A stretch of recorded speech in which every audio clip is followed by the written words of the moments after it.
All right. So is my screen visible? Yes. Okay. All right. So today we are going to be applying Perceptron API on Iris dataset and observe the results. So in the week, there were three items, I think three important items which were covered. A Perceptron as binary classifier, Perceptron as a multi-class classifier, and one more thing was how to set up a baseline classifier. So in this solve with instructor session, since we are going to splitting the time between weeks 5 and week 6 content, so I'll be keeping this one short and only covering the binary classification part. Okay, so the data set that we'll be using for this solve with instructor session for week 5, it will be Iris dataset. So I'll just skip through some of the mundane activities that we have done so far many times. So first thing is data loading, which can be done using this sklearn datasets module, and there we have this load iris method. We are going to get training feature set. The feature matrix as well as target variable in two variables x and y, and our x will be in the format of data frame. So this is going to allow us to do a few simple things like finding out the data types of our features and things like that. So the second task is exploring the data set. So what are the steps involved in exploring a data set? So these are the steps which we are going to perform. First is the number of samples and number of features. We have to find that out. Number of unique values in target variable. Then finding out the types of features, that is whether they are categorical, whether they are numerical, or we have a mix of them. Next is finding out if there are any missing values. If there are, then we will have to take care of that. And one more thing that is a good step when we are exploring a data set is drawing the distribution charts. So would you like me to just skip through this one, or you would like to try this? I think is we have tried it with California dataset. I think this is probably unless there is some specific other feature, that type of features, categorical or numerical, that seems to be new. But otherwise, it seems to be something familiar that we have tried with last week also. Okay, last week, week four, right, with the California dataset. Right, sir. So yes, all features are numerical, so I think we can quickly go over them. So here we can see shapes of feature matrix as well as label vector, and there are 150 samples and 4 features, and the number of unique values in our target variables 3, 0, 1, and 2. As you can see from this describe method, there are 4 features: sepal length, sepal width, petal length, petal width, and all of them are numerical. That's why we are seeing their mean, standard deviation, min, and quartiles and maximum value. We can also check its type by using info method, and you can see that all 4 features have type float64. The next step is to find out the null values, and this could be done with the help of this is null method. So if I do not put sum in here, so first of all, let me reconnect.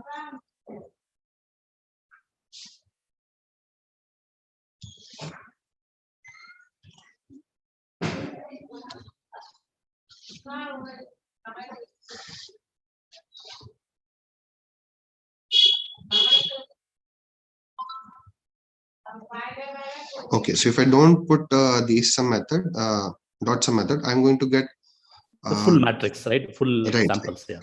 Yes, and that's not what I'm looking for. If I'm just looking to find if there are any null values, so I can do it by just the sum method. And since for all the features the null number of null entries are 0, that means there is no null values, and I don't have to do imputations. Next step is to draw distributions of our 4 features. So this could be compactly done with just single line of code with cbond.pairplot. So not only it draws the distribution of individual features, but also it takes pairs of features and draws the distribution plot also. Now, next step is to find out distribution of label values. And here you can see that all 3 classes have exactly same number of samples, which is 50. So this is very, very balanced. I mean, this data set could not be more balanced. Next item is to split the data. So before we go on and train our Perceptron model, the next step we have to do is we have to split our data into training and test sets. So for this one, we are going to take 20% data for test set and setting the random state 2 is equal to 1 so that we get reproducible results. In order to do that, one thing that we have to do is we have to convert this into NumPy arrays. This will be useful later. Okay, so I think from now onwards, we can take a little while to write the code for subsequent tasks. So first thing is, now we know that our label vector has 3 values, 0, 1, and 2. And we are going to make that a binary classifier. So for now, we are going to make a binary classifier for the first class. So first class has label 0, okay, and the other classes have label 1 and 2. So what we have to do is if we are going to make it a binary classifier, first thing we have to do is we have to encode the label vector in such way that only the class that we are interested in, which is the first class, gets positive labels and everything else gets negative label. Okay, so take few minutes and try to write code for this one.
Okay, so I have one answer so far from Devil. Okay.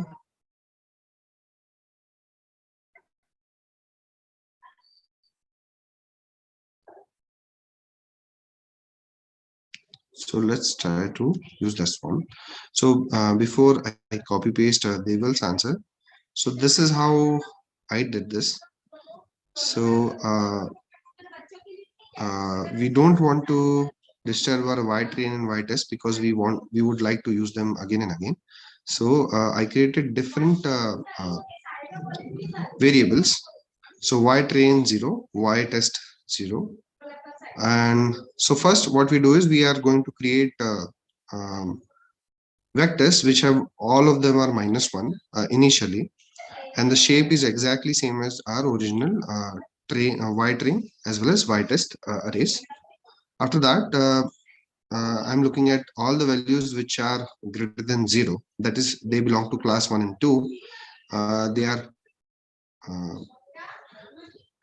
initialized as -1. Probably this is not necessary because we did this already, and everywhere where it is 0, for every index where it is 0, we are going to assign it +1, which is our positive class. And similarly, we are going to do that for y test 0. So this becomes our train and test label vectors for our binary classifier. So before we move on, we first check whether our assignment is correct or not. So in order to do that, we can, since our data set is small, we can do it quickly. So everywhere there is 0, we should get 1. Everywhere there is not 0 in our original training vector, it should be -1. So this one is slightly cumbersome to check it out, whether it is matching or not. This method is slightly simpler. So what we are going to do is we are going to figure out what are the indices of our positive class in original vector, and what are the indices of our positive class in the modified vector. So you will see that they are exactly same. This one is quick, quickly we can figure out they are exactly same. So our encoding is fine now.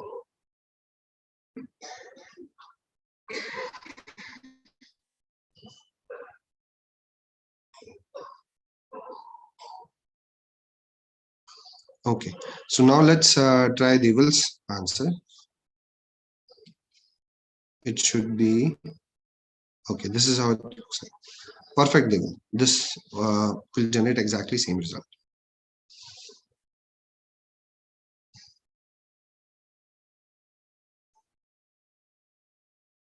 Okay, so now let's move on to the next task, which is fitting a Perceptron model and computing classification metrics. Okay, so for this one, take few minutes and then write your answer in the chat box.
Okay, anybody has tried this one and written code for it?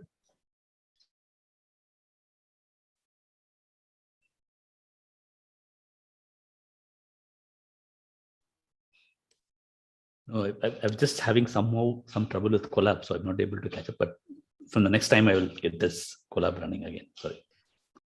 Okay. So for this one, there are a few things. So fitting intercept, allowing regularization or not, allowing warm start or not. Should we allow early training? Should we allow early stopping to the training or not? Should we shuffle the data or not? Setting the random state. So there are a few things. So this is written in abstract manner. The specific parameter of the Perceptron API still is not mentioned over here. So first thing I think we should do is we should go to sklearn Perceptron API.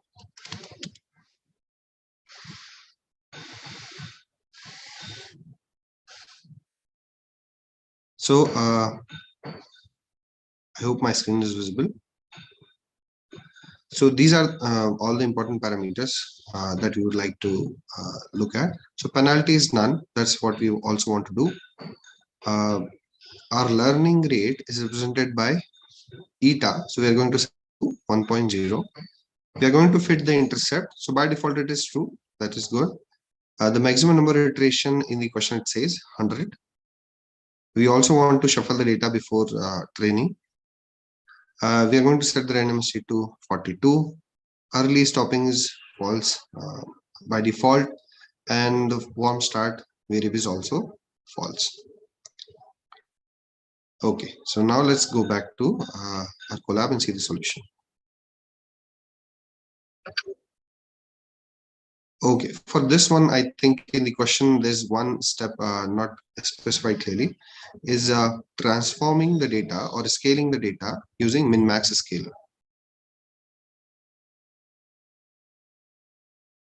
So after we scale our feature matrix, I should say training part and testing part, then we set the parameters of the Perceptron API. Set the learning rate to 1, maximum iteration is 100.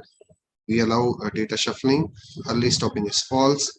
We are going to use intercept, and there's no penalty, and warm start is also false.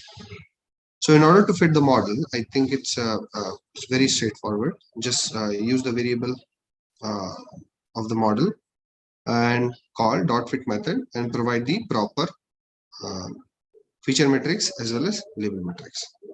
And after that, what we do is we make the predictions on test data. So again, please notice that X test is also okay. So I think this is where I also have the confusion. No, fit transform. It will be transform only, right? Yes, it should be only transform and no fitting. Yeah, right. Yes. Okay. So once we run our model, train and make the predictions, we are ready to create our confusion matrix. In that, okay, I don't think we should do this. So Y predictions, that is there. And that's it. I have one curious question. So sure. somehow I get some grids when they print the confusion matrix, right? And then the 0 and the 11, all those numbers are actually in the center of the grids. I have not been able to figure out why I get those grids. So I get 4 lines, like 2 vertical lines and 2 horizontal lines in the red color. Okay. Sir, so could you please share the code? If I look at the code, I'll be able to help better.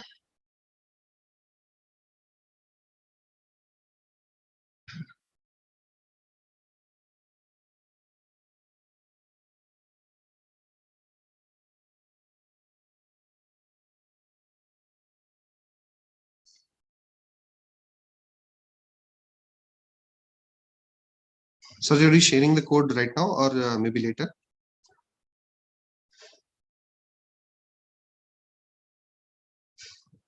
Hello.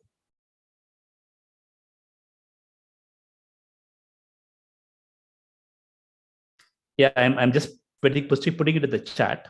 Okay, sure.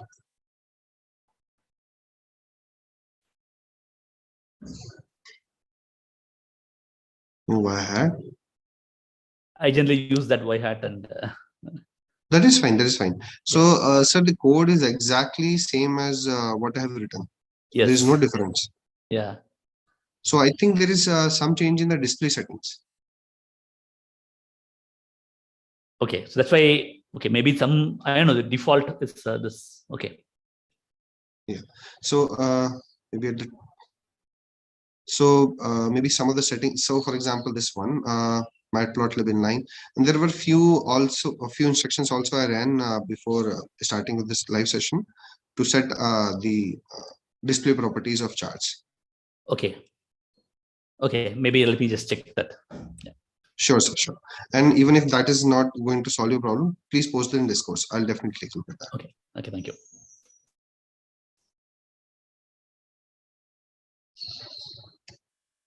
Okay. All right. So now we have our confusion matrix. This looks pretty decent. I mean, it cannot get better than this. Can anyone tell me how many number of samples are there in the test set? 30. 30. 19 plus 11. And what are the precision recall for this confusion matrix? All of them are going to be 1, 1, 1. Exactly, because this is perfect classification. All true labels are classified as true. All false labels are classified as false. So nothing is going to be less than 1.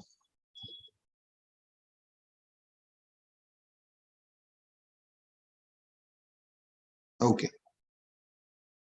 Any questions so far?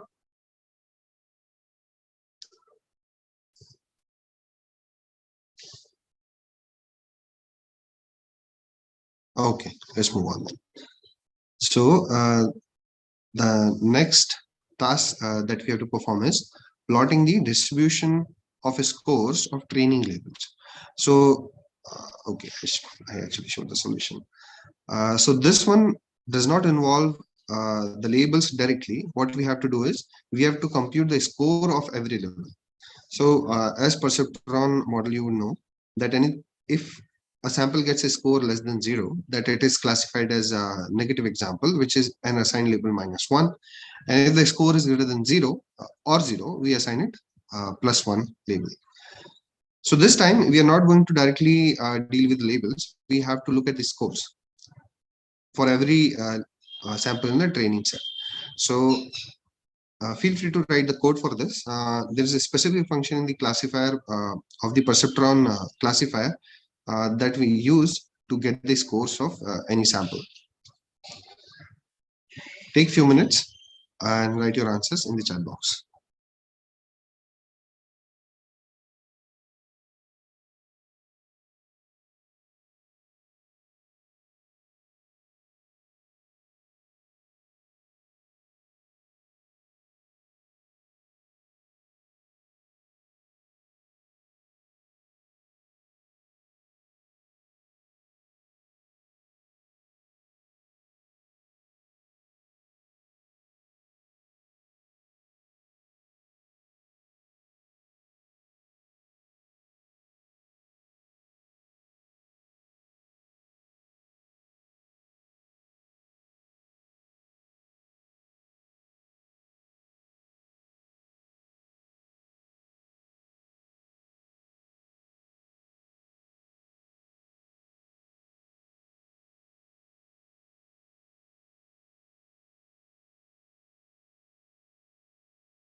So in order to write the code in the chat box, you can also, assume that even if you have not performed the steps exactly before this task, you can assume that the name of the variable of Perceptron model is CLF, and then how we can proceed from there.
Am I going too fast?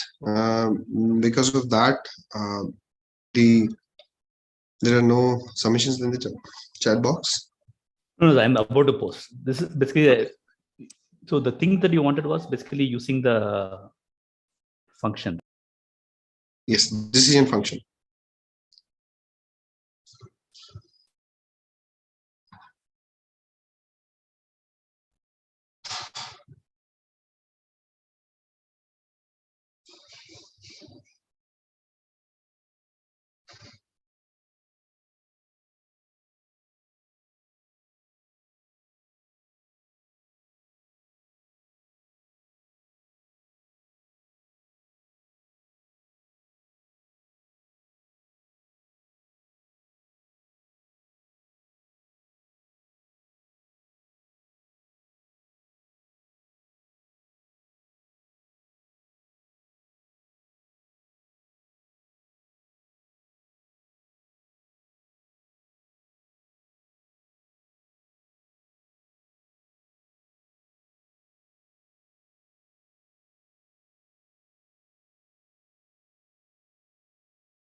Okay, sir. I received your solution. Okay, so before looking at that, let's go to what I have written.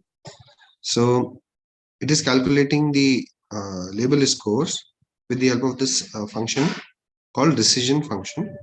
And in that, we actually pass the our training samples. These scores can vary, fine. They could have any negative value or any positive value.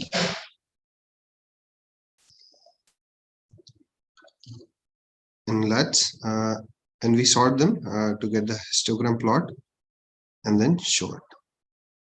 So here you can see that even though the labels are only +1 and -1, we are getting the scores are even up to -2 and +2. Even I mean more than +1 and less than -1 also. To confirm this, we can also look at scores.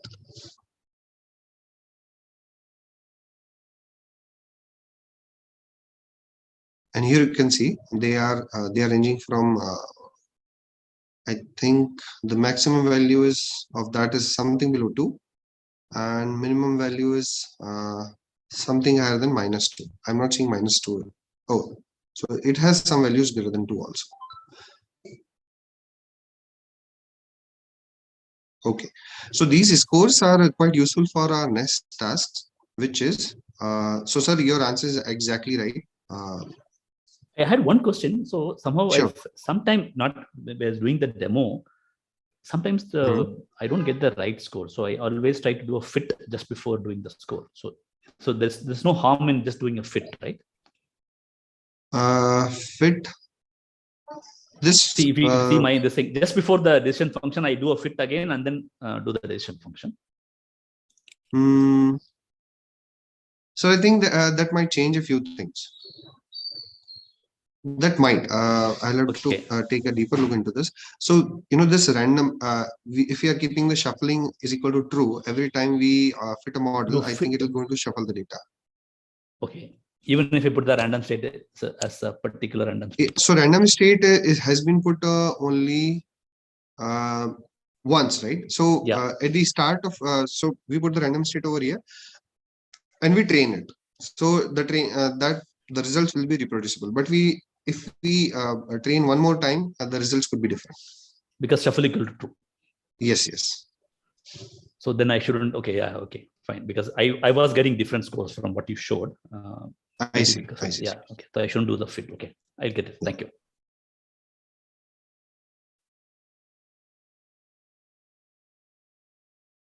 Okay, so now we looked at the scores. Now the next task is to draw the precision and recall curves versus threshold. So take a few minutes and draw this one.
Okay, so so before we actually look at the solution, anybody would like to comment how we are going to solve this one? What is the underlying procedure to draw precision curves and recall curves versus thresholds? We have to use the precision recall curve function is there. Okay, inside that we need to pass the train and score of y. And then it is going to give the precision recall and then we can plot based on that value. So threshold is going to come in the x-axis, and in precision recall for a given threshold we need to plot it. Okay, absolutely right.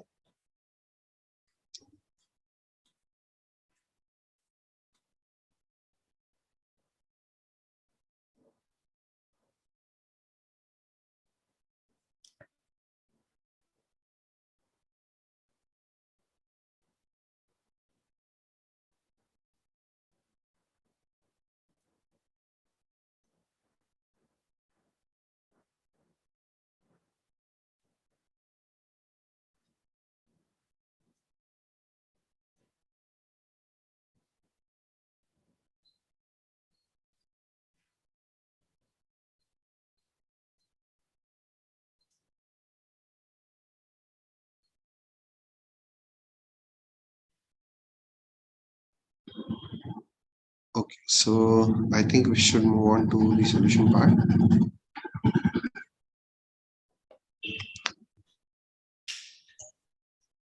So as mentioned a moment ago, we are going to use this function which is called precision recall curve. In that we pass the training samples along with its scores,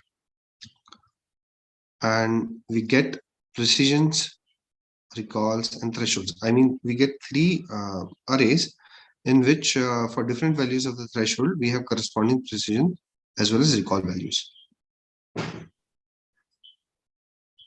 Okay. So now, all we have to do is threshold is going to take the x-axis and precision and recall are going to take the y-axis. So this is the kind of curve we are getting. Can anybody tell me why precision is not dropping from 1.0? It is staying constant.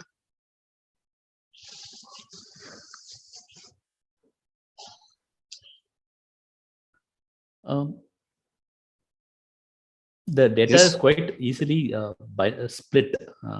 So Okay. the ones below 1, right? So that way there is a clear way to say that it's a positive, right? The precision is talking about the positive part. So that way it keeps that way. And because of the change, the more, if you change the threshold, more data could become negative. Right.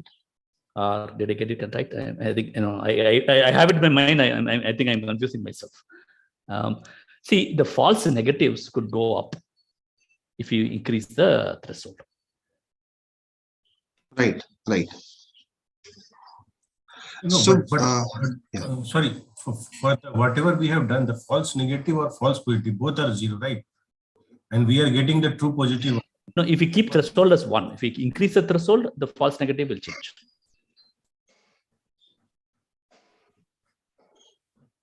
Yes, right. Because you're taking actual more true values, you're marking them as negative, right? And they will actually, they're positive, but they're being marked as negative. So they become false negative.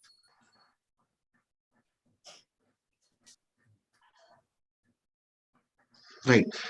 And so precision measures the precision, if you recall it, it's the true positive divided by true positive plus False positive. False positive. Exactly. So as we are, as sir mentioned, so as we increase the threshold, the false positives, I mean, so first of all, starting the minimum threshold on the x-axis, there is no false positive. That's why we are getting that. And as we are increasing our thresholds, false positive, the chance of false positive to increase in number is 0, because everything on the right hand side is always going to be positive. So if you look at this one,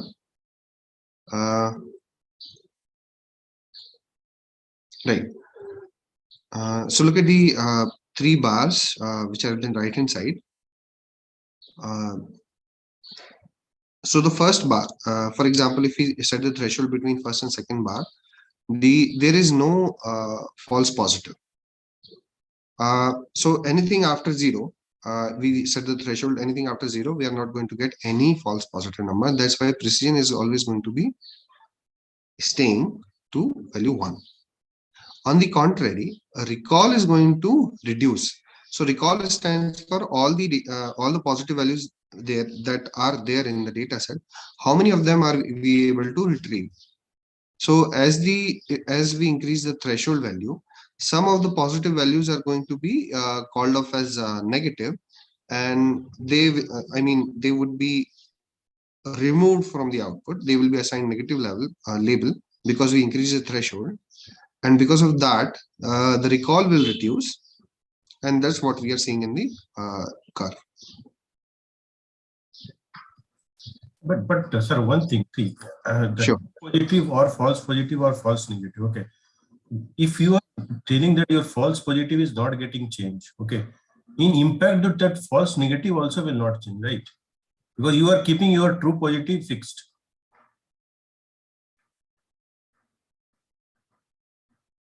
Then this much deterioration will be there, or I am getting confused.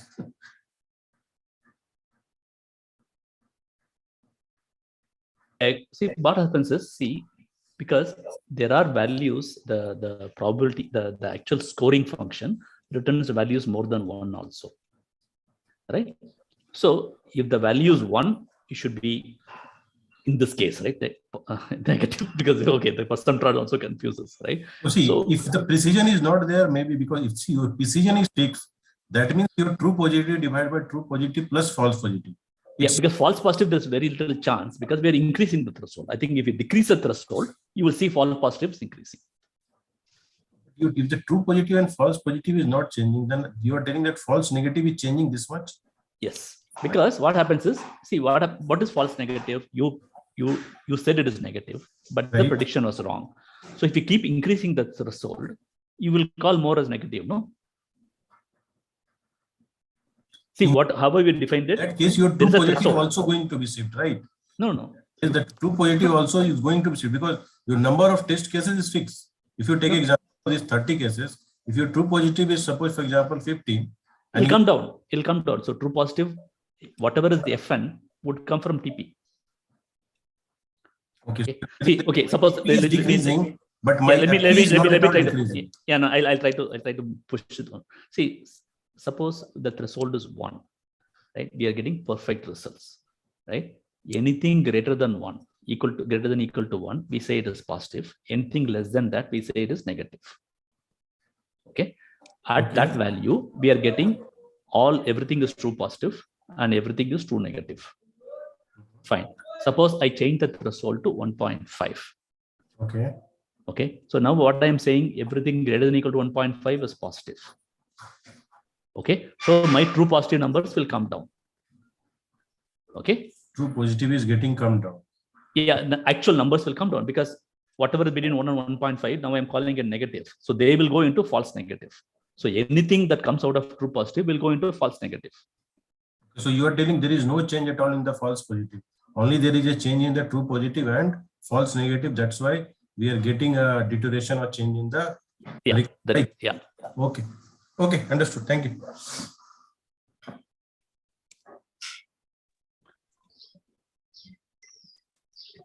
So I think if you decrease the threshold, I should try to do it whether it's feasible. Then I think recall will stay common and precision will come down. Absolutely right. Yeah, that is going to happen. Recall will stay at 1 and precision will start decreasing. Actually, I was noting that if false negative is getting changed, then there is a change in the false positive. But here there is no change in the false positive. That's why only recall is changing. There is no change in the precision. Yeah, that is possible. Yeah, that's possible. Okay, thank you. Okay, that's a nice discussion. Let's move on to the next task, which is creating the receiver operating curve, which is ROC curve.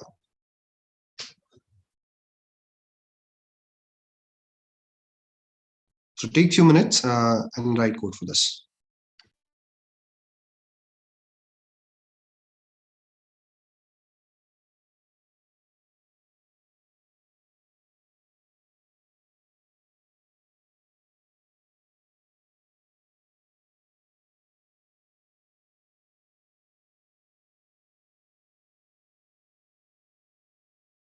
So can you give a hint of the function?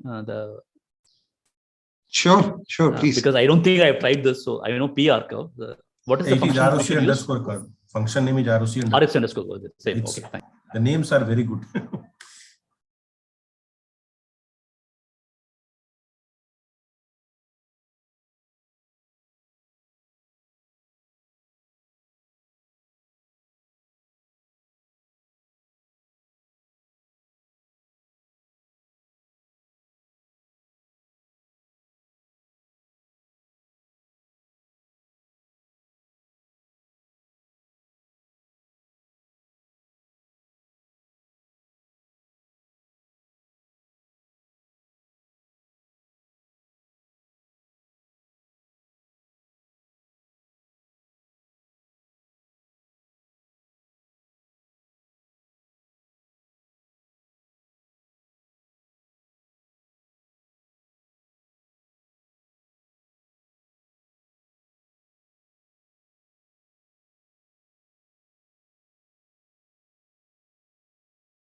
Okay.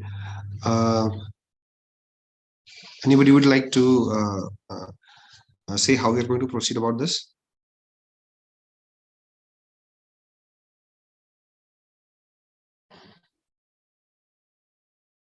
Hello, am I audible?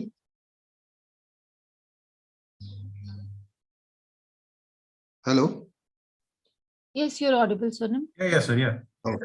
So in this case also, we are going to use this ROC curve, and the function we are going to pass the true and the score. It will give me false positive rate, false negative rate, and threshold. And then plot by false positive rate with x-axis and false negative rate as a y-axis. Great. That is actually the correct answer.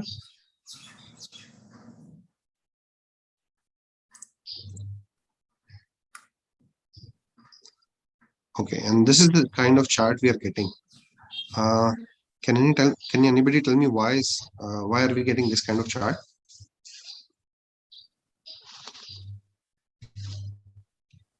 Because of the goodness of the predictions, right? We are pretty much getting everything right, so there's no.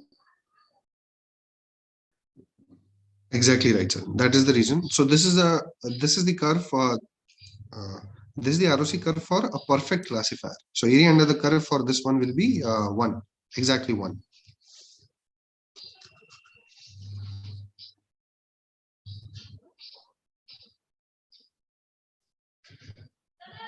Okay, so I think we have come to the end of the solid instructor session for week 5. Yes, sir. One question. Yes, sure. See, this false positive rate in the previous discussion, the false positive rate was constant. Okay. In this figure, it is increasing from 2 to 1. Okay, false positive rate is nothing but my 1 minus accuracy, right? No, 1 minus sensitivity. divided by false positive plus true negative. No, I don't think it's increasing. It's just a plot, right? It is straight away. It's only 0. False positive is there is just. Oh, it's just 0 to 1. Yeah. So that line, I think, is just, so basically it is 0 and this is 1. The true positive rate is 1. So I think it is that way because maybe because of the way we have drawn it, that line is extra.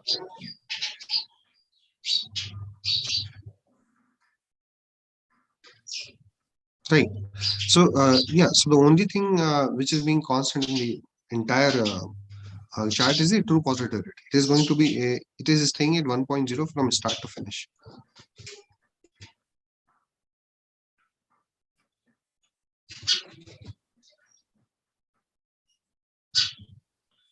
So in your diagram, only the changing part is false negative. Apart from that, all are constant. Then only we are going to give this good feature. Sorry, pardon me. So in the data set, only we are going to change this false negative because false positive is fixed. False positive plus false Yeah. positive, nothing but false positive divided by false positive plus true negative, right? Is that correct? Sorry, your voice is breaking. I'm telling that false positive rate is nothing but the false positive divided by false positive plus true negative, correct? False positive and divided Yeah, by that is correct. that is true. Yeah. Okay. And that is a constant. Okay, thank you. Understood.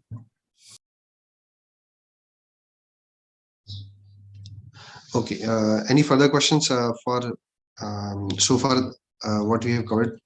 No, I actually also had the same question because that FPR and TPR are not defined anywhere. But maybe we can just put the definition. I will discuss it in this course so that we keep it one place.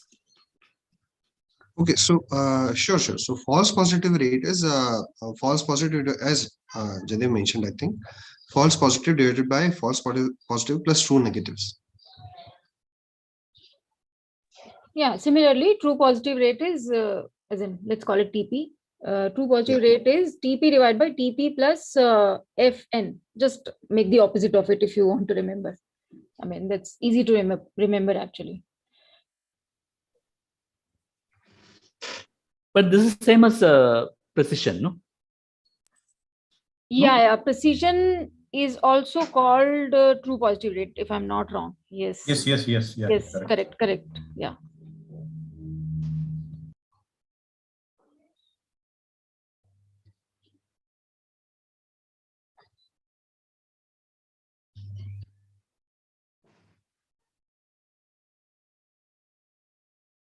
Okay.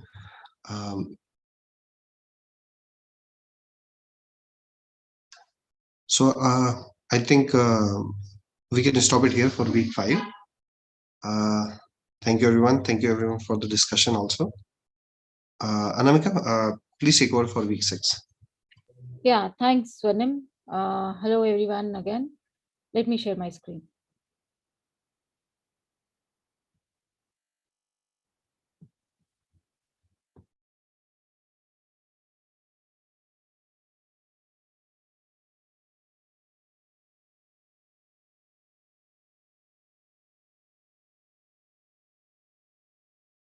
Can you see my screen?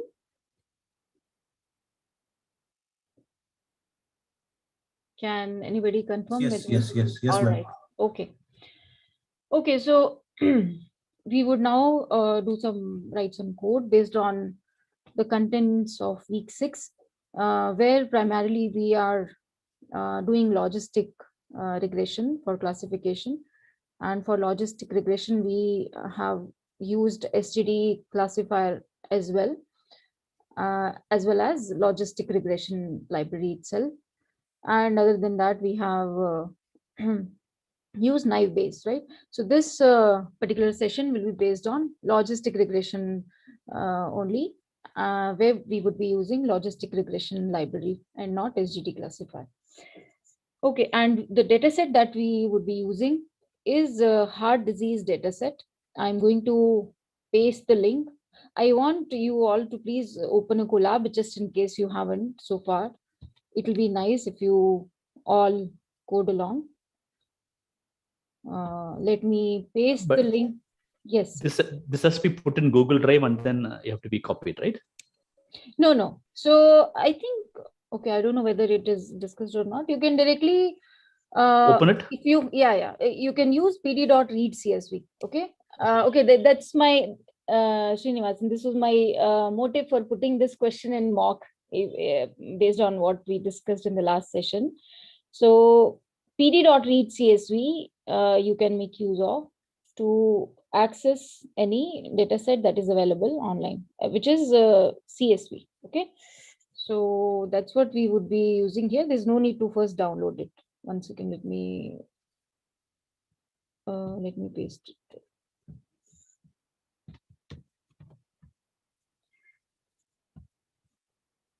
Okay, so please import these libraries to start with. Pandas and NumPy anyway would be required for exploration of data. Matplotlib and Seaborn for visualizing certain things. So these are the basic libraries, please import them. And then since we are going to use logistic regression, please import this library, which is there in linear model. So once you are done, please raise your hand so that we can quickly move on to the next steps.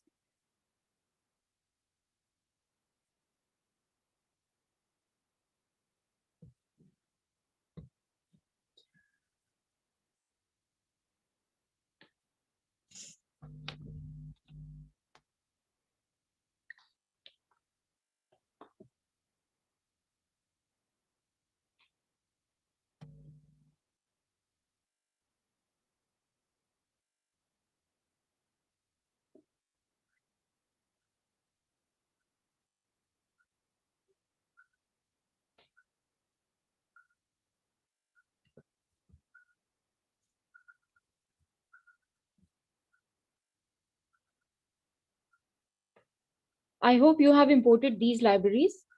So this link that I have given, there is a CSV available on this link. Okay, and so what you can use is pandas you have already imported, pd.read CSV, and then give the link of this one. Just pd.read CSV, and then in quotes give this link. So that's how you would be loading this data.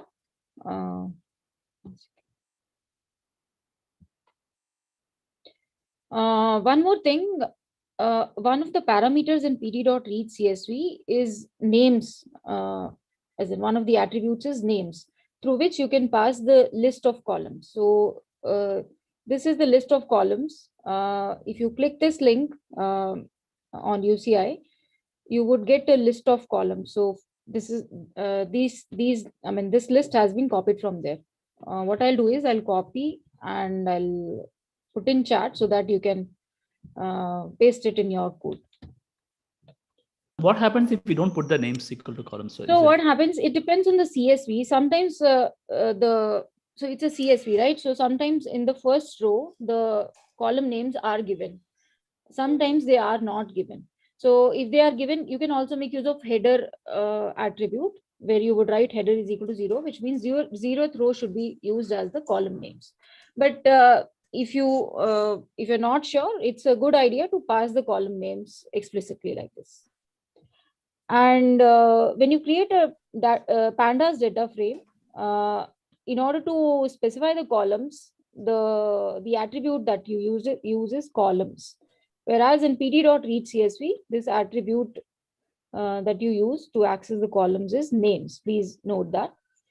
So I hope you have loaded the data. Please raise your hands if you're done. Ma'am, we cannot copy from this chat box. Can you put in some common Word file or something? You can copy from chat, is it? You can't, yeah. See, if you given a URL, you can just click it and then I copy paste from the yeah. But this one you cannot. Yeah. Okay, where do I put it? But actually, man, yeah, there is no column. It is just starting from the first row. So is it okay if we just don't use the names equal to columns? Yeah, if it is there in the CSV by default, I'll have to check whether it is there by default. It's not there in the default. It is just starting with the actual. Yeah, so it's a good idea to pass because we are going to make use of these column names. We are going to do some exploration on that. Yeah, just create a Google Sheet or Google Word and you just share to the IITM. Then we can give the link. We can open it. Okay. You're saying create. Okay, that will be shared with whom? Just give the share to IITM. That we are giving sharing to IITM. Okay. Okay. All right. All right. Not here, ma'am. You have to open Google. I'll create a new doc. So I'll put the link as well as the column names there. Yeah. And I'll share with anybody with the link. Give me a moment. Yes. Thank you. All right. You do one thing. You meanwhile load this. Okay. You'll do the exploration after that only. Okay. Give me a moment. Yeah, but I still haven't been. Yeah. Go on. See, I don't know where you got that actual columns, right? Because you said if you put that at title, I'm not able to get that. How do you even get that part? So, this link that I've given, this Yeah. last part, right? You just remove that part and you'll get all the details of this heart disease data set. Okay. Just go one step before.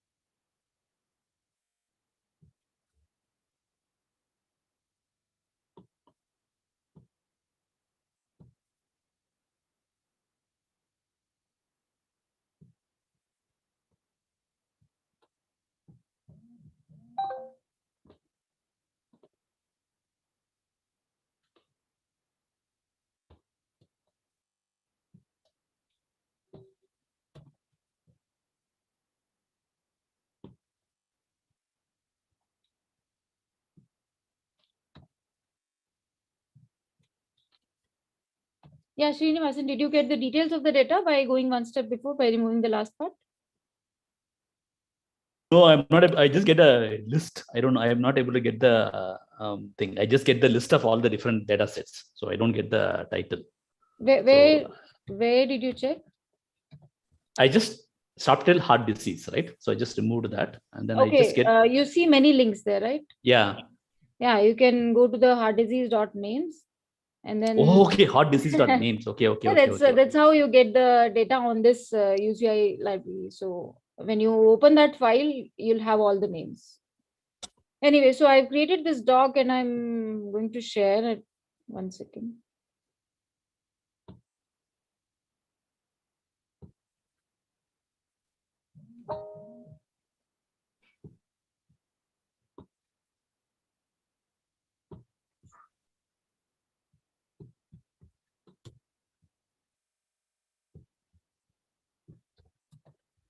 Please tell me if you're able to access the things here. I've pasted the link and the columns.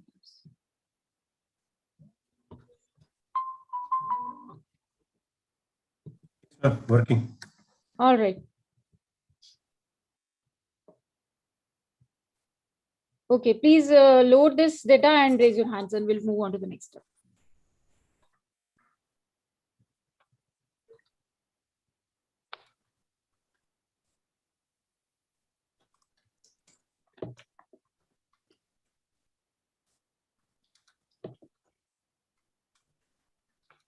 So we are going to do some pre-processing on this data, which would be actually useful for you, given that your proctored exam is going to come up. I'll tell you what kind of pre-processing we can apply here. By the way, you were asking the number of weeks to come in first proctored exam. That's first 4 weeks only, right? I hope you saw it on Discourse as well. Okay, have you loaded the data? Can you move on? Yes. Noted. Yes. All right. So what we have done is we have had a list of columns, and then we used pd.readCSV. The first parameter is the link, and then the other thing that we're passing is names is equal to columns. So that's how we loaded. Now we need to explore this data, given that we have no clue. Let's say we have no clue about this data.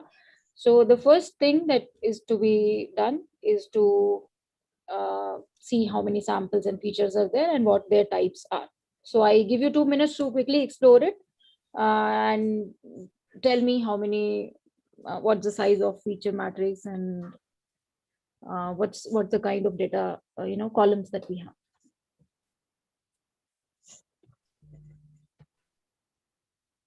I hope everybody is coding right now.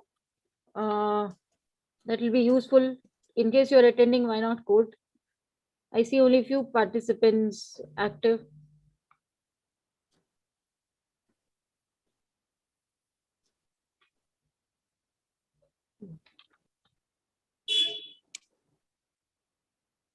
So what is the type of thing that you get from pd.read CSV? It's a data frame. Correct. So, yeah. Should I just put the answer here or just to write it to you? Or I just send to you. You can write in chat. Yes.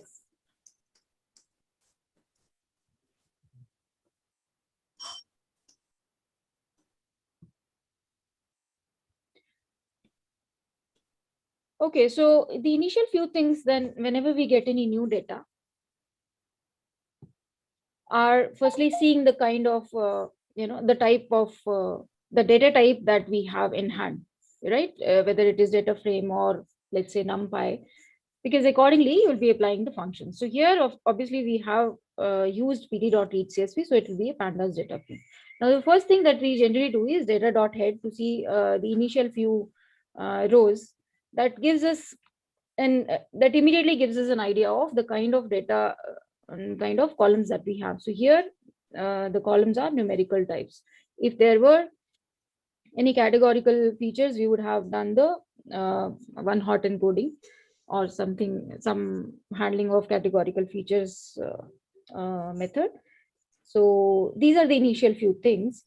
Now, whenever you get the details of data, it is given to you what is the target variable. Okay. Sometimes it is,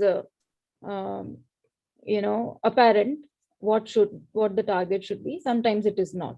So like in this particular case, this num is the target variable. And we also need to see how many possible values this num can have. Well, it is told to you already that this is a classification data set, which means there would be some classes in this num. Given that I told you that it's a target variable, it should be, given to you by the domain expert. Okay, but otherwise we're just assuming that it is last column is probably the last. Generally, but not always. That's why I'm highlighting this point. Yes. Sometimes it's not the last column. It might be somewhere else. I think it will come later. I think Abalone data set will come where it might not be the last one, and it might not be very apparent also. See, if you have no clue of what the data set is about, what the columns are about, you might not know what. Yeah, you don't even. Yeah. Correct. And then one thing I noticed is that if I just do data.describe, that's when I said 11. So it doesn't seem to look at some columns. It seems to. It doesn't show about categorical features. Okay, there is an option include is equal to all. You can make use of that. So then I should say data.describe include equal to all. Okay. Yeah, by default it doesn't show categorical. Yeah. Okay, so this gives us some idea about the data set, and I told you num is the target. And another thing that is very important to be done is data.shape. So this tells us there are 303 samples and 14 columns. So out of these 14 columns, one is going to be the target. So 13 will be the features. Okay. Now I want you to check whether there are any missing values in this data or not, which is another very important step in any data to be performed whenever you come across any new data for modeling. So I want you to, I won't give you 2 to 3 minutes, do some exploration and tell me whether there are any missing values or not.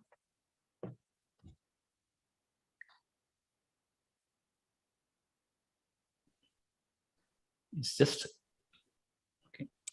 Yeah, tell me. Is using count okay acceptable, or should we do something else? I don't know. You do something and we'll see that. Okay. So there are different ways actually. There are different ways to check for missing values. There's no one particular way. Let's see what you do, and one way I'll show you. Okay, so while you're doing data.describe is one thing that can tell you about at least the numerical features. Okay, so the first row in data.describe is count, correct? And that tells you how many values are there in that column. Okay. So there are multiple ways to check for missing values. We'll try out a few ways. So first thing, as I said, what you can do is data.describe. Okay, for a data frame, you can use this method. Now the first column, count, it tells you the number of values in that particular column. Okay. In case there are missing values in the in any of the columns, this value will be less. Let's say there are 3 missing values in CP, so it will be 300. Okay, so that's one way to look at. That's a very cursory analysis. Okay, now sometimes what happens in a practical scenario. Okay, this comes when the values are replaced by, let's say, numpy.nan. Okay, either they are not there or they are numpy.nan. Then it will be 300. But sometimes if the values are replaced by something else, let's say question mark, which is happening in this case, which we will see. So question mark is there's some value, and that value is question mark, but we cannot move on with that question mark being there. So that's another thing that you might need to check in a real life scenario. We'll just see that. Okay, another way to check for missing values is this thing.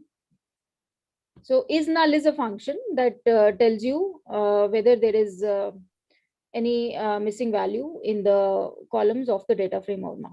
Okay, so data.isNull, and if there are, sum them up. Okay, so this is a method that quickly tells you whether there are missing values or not, other than describe that we just saw. So you can do this data.isNull, and let's see what we are getting. So that works with the data frames also. It works with the yes, PD NumPy arrays as well as data frames. Yeah, I think it works with NumPy also.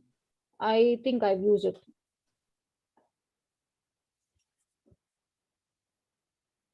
Okay, so what do you get? Does everybody get 0, 0 here? Have you all reached at this point? Yes.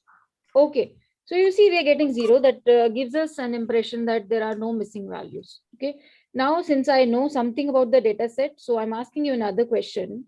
Are there any question mark values? So this thing you can get only through exploration. That's why data exploration is very, very important step. Maybe if you skip this, you perform the next step, let's say some pre-processing or directly to model fitting, you might get some error, and that's when you will see, okay, what's wrong with the data. Then you will check, you'll do some more exploration, why this error is coming. So that's how you get to know more about data. Okay, now since I knew about it, I'm asking you to check for this.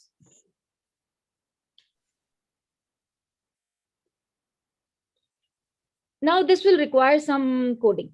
Okay, that's why again back to square one, NumPy, pandas, why they are important, because you might not have inbuilt libraries always for all the possible tasks that you have to perform. Now you need to do some coding here. So basically what you have to check is, what's the logic that you have to follow is, you have to pick a column. Okay, you have to pick a column and you have to see what the value, what values that column has. Okay, is there any value which is question mark? Actually, it's a very simple code, but you need to do something there. So you check for each column, you check whether there is any question mark value or not. So you need to start some loop. And just to give you a hint, you already have all the columns in a list, right? You have this column which you created initially. You can make use of this.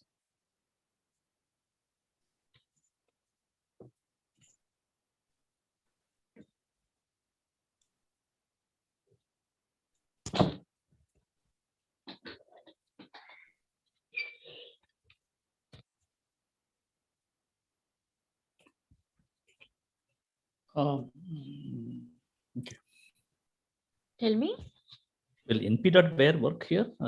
Just a np dot? Where will it work? No, only for numeric values. Yeah, these are numeric values actually. But if you have question mark, it won't be a numeric value, right? Okay. Yeah, question mark is not numeric. Yeah. I need to check whether numpy.where works for non-numeric or not.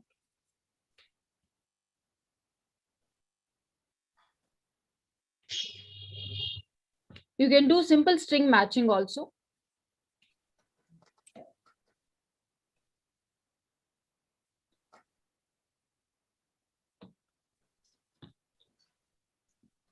But 300 is fine, but if it has too many, right, it should be Sorry. No, there are only 300 things here. Otherwise, you can't do a simple string match across everywhere, right? You just have to write a code inside a loop. It will keep checking. You don't have to do anything. Even if there are too many values, you just have to keep track of the count of how many question mark values are there in which column. That's why I said you need to do some coding.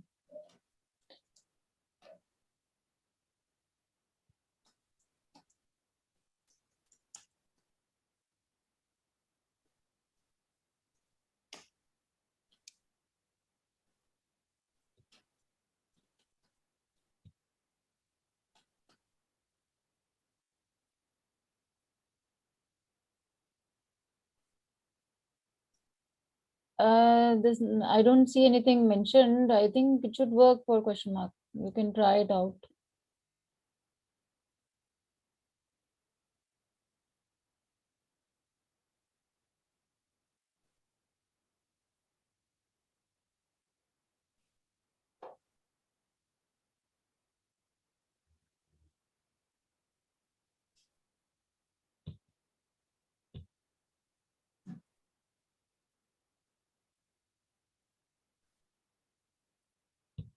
True, false are working. Should work actually. Anyway, so you can also do simple string matching.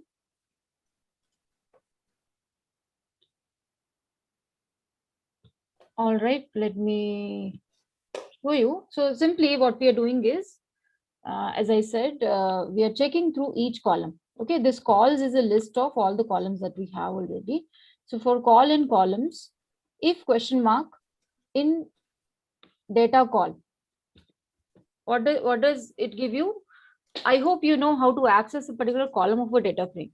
So data is a data frame, and to access call column of this data frame, you can either write data call or data dot call. Okay, you can either use square brackets or you can use dot. So I'm using square brackets, and then so this is a shortcut. Instead of checking all the values, what I'm doing is I'm checking unique values, so that makes it quicker, right? Although this should work even if you don't write unique, it will check through all the values. If the data set is huge, it will take a long time. So through unique values, I'm checking whether this is present or not. If it is present, then you print which column.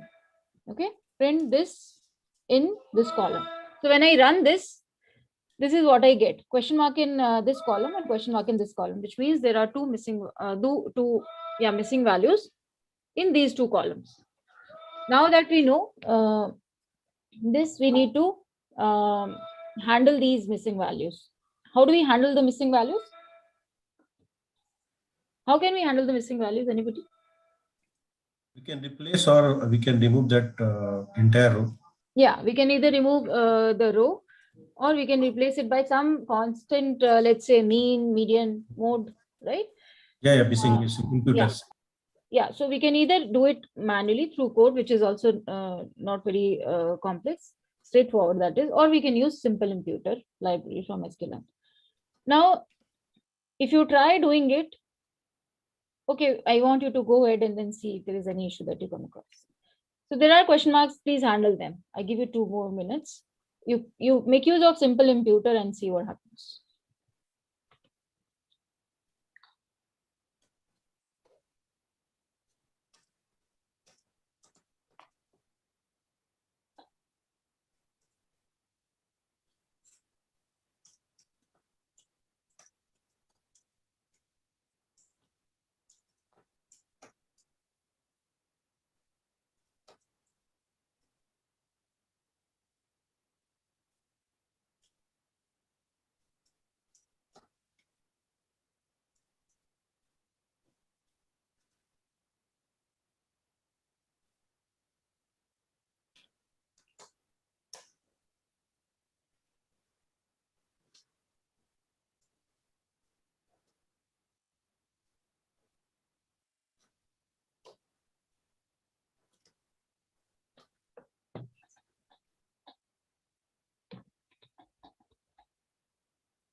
please keep me updated whether it is working or not working.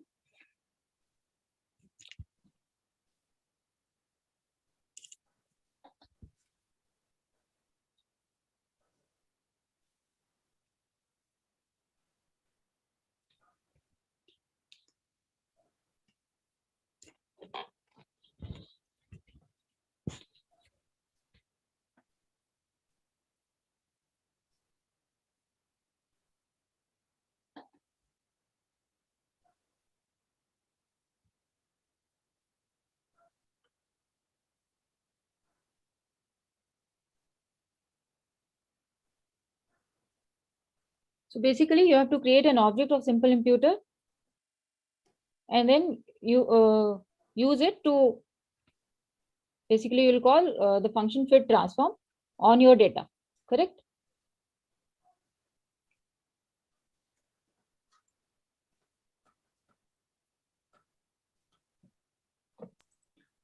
That question mark will not work. We need to replace it, right? Then only it is. Yes, exactly. That's what I was waiting for. Okay. Okay. So you're getting an error? Yeah, I'm getting error that you cannot Yeah. convert the string to a float. Yeah, correct. So that's the thing. Did you mention the strategy? Yeah, I put it mean. Mean, correct. So for mean, you need all the values to be numeric, right? Whereas we have a question mark in our data. So this will not work. So what we can do is we can either replace this question mark by 0, let's say, or we can replace it by not 0 actually. The default thing that it looks for is numpy.nan, right? Nan, so yeah, right. yeah, so let's replace this question mark by numpy.nan. I want you to write that small code that will replace all question marks by numpy.nan. Okay. And after that, we'll use simple impute.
Okay, so since we have to quickly do it, what we can simply do is this thing.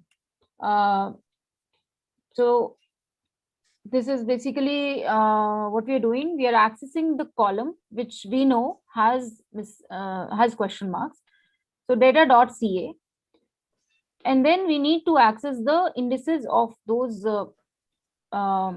rows which have that question mark in this column. So that we can access by writing data.ca double equal to question mark. Okay, this will return the indices and which we are passing in this column, and they will be replaced by numpy.nan. Simply, this is how you can quickly replace. Replace will also work, right? Just call dot replace. Yeah, that will also work. That's so, what I did. Again. Let me see whether there is any issue. So if you want to cross check, what you can do is this code you run again, and then you see what it returns. So you can run this code again, and let's see what it prints.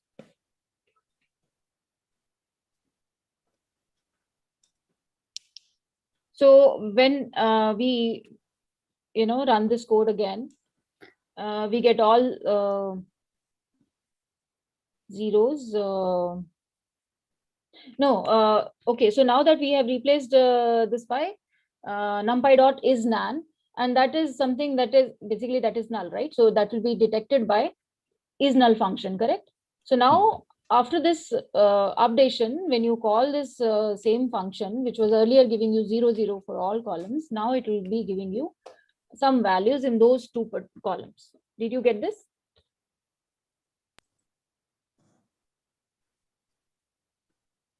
Yes, ma'am. Yeah, the replace is not working. Yeah, so somehow I have to find. Did you put quotes there? Yeah, I put. I tried working. Can you try without quotes? Quotes as in in numpy.nan. You have to put in place equals to true, otherwise it will not update the data. Okay. Yeah, that will create a view. So make sure that either you use in place or you fetch it in another variable. Right. All right, I hope you've reached at this point where we have numpy.nan values, and now we can make use of simple imputer where we would be mentioning which missing values to consider. I think by default it will be this only, numpy.nan, but I'm still mentioning. And the other thing that we will mention is strategy. Again, I think it will be by default mean. I'm not sure. We'll have to check the documentation. So let's create this object, which I think you would have done by now. And then we use fit transform function of this object on our data. Again, please note that this returns a view. So it will not make any changes in the data object itself. So I'm fetching it again back in the same variable name. Okay, so now my data should be updated. Please do this and let me know.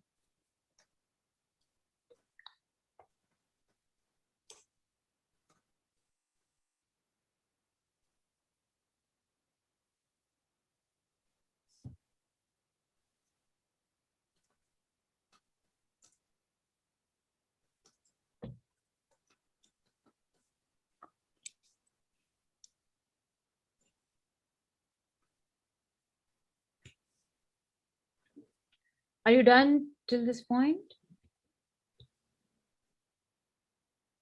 Please raise your hands up too.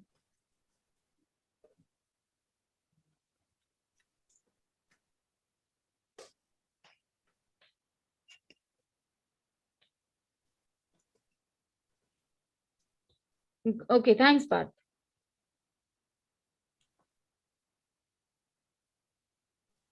All right, good.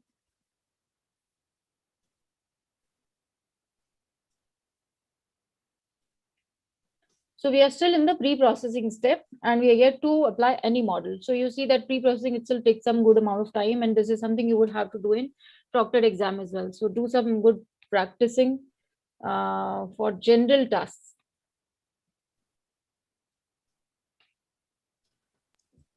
So are you going to give this collab, or we have to use in the way we are using in MLT? We'll let you know. Okay. There might be a different pattern for MLT and MLP most likely. We'll let you know the final things, and there'll be a mock which will Okay. make you understand. Yeah. Okay, so we have we have transformed our data. I hope you have done till this point. Now just try checking the type of this thing that we get from fit transform. What is the type?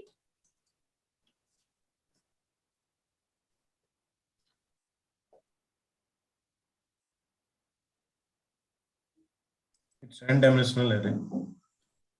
Sorry? It's n-dimensional array, ND array. Yeah, it's numpy array, correct? Yeah, numpy array. Yeah. It's numpy array. Our data was pandas, correct? And now after using imputer, our data is numpy array. So this is another thing to note, because if you, let's say, later divide your data and you want some data frame function, that won't be possible here because our type has changed. So one thing is you can go ahead with this type as well, but you have to keep in mind which functions to use further, or you can put it back in a data frame format, which we will just do. So what I'm doing is I'm creating the data frame once again, same variable names I'm using, you can use different also. Simply I'm calling pd.data frame, and columns already we had, I'm just passing them. So I'm just again changing the type to data frame. Is that clear? You can also go ahead with NumPy. Okay. Yeah, but that is actually NumPy is better because later we need NumPy anyway, right? We can manage with, so basically we're going to break, right? X and Y and then X Yeah, state, Y yeah, train. So yeah. ultimately it will be there. But in case you want to try out some function which is there in, pandas, that won't be possible. We would be needing a couple of them. That's why I'm returning, putting it back in the same format. Okay, so I hope everybody is done till this point. Now the type is this thing. I just want to cross check, so I'm calling this function once again, just to make sure that my data is ready. Okay, so that's why this is null function. I don't know NumPy, you will have to check. So data is null, again the same thing. So what it should return me now, it should return me 0. Okay, so this is just a cross checking. Now that our data is ready, let's move on. What I wanted to do is, since it's classification, let's see. So num is the target variable. I want you to tell me how many different classes are there.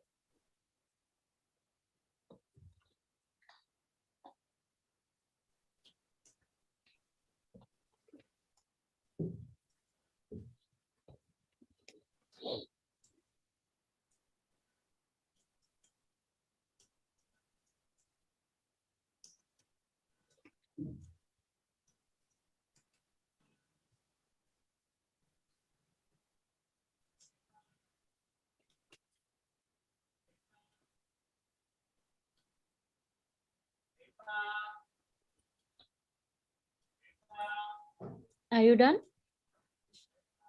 Please raise your hands.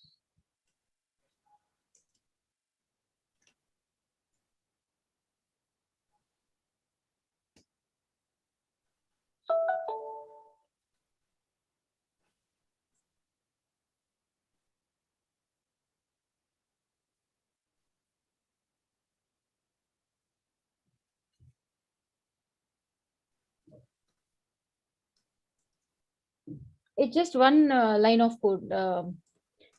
I hope you don't spend so much time in the exam. Okay, Mukesh. Okay. Just unique, right? Yeah. Yeah, just unique. Very good. Okay, so first we need to basically access the column that has a target. This is how we can do that. Data num, or you can also write data.num. Okay, and then we call unique function. So again, Srinivasan, I think this doesn't work in NumPy, as in this function. Yeah, it doesn't work. Yeah. I'm struggling. That's why. Yeah, I didn't change it to data frame. It's a good idea to create a cheat sheet. I mean, just for your own reference. Of course, with time, this will be part of memory. But in case you have less time or there's some exams, it's a good idea to keep in mind. And there might be some function in NumPy which will do this, maybe by some other name. You have to check that. Okay, that's why sticking to one format makes it quick. So yeah, so what we get is 1, 2, 3, 4, 5. There are 5 classes. Okay, now what is the data about? The data is about whether or not heart disease is present or not. So actually this data is used for that purpose. Sort of a binary way it is mostly used whenever you see to check whether the heart disease is there or not. So 0 means no disease, and any value greater than equal to 1 means there is disease. So what we'll do is we'll convert this data into a binary classification format. What we will do is any value which is greater than 1, we will make it 1. Okay, so that will leave only 2 classes, 0 and 1, in the data. So I want you to write the code and do this transformation, where in the num column, wherever the value is greater than 1. So we have done this just now, a while back. So basically it requires getting all those indices where the value is greater than 1 and then replace it by 1. So something like this we have just done. So please finish it. No, you don't want to use a binarizer, or?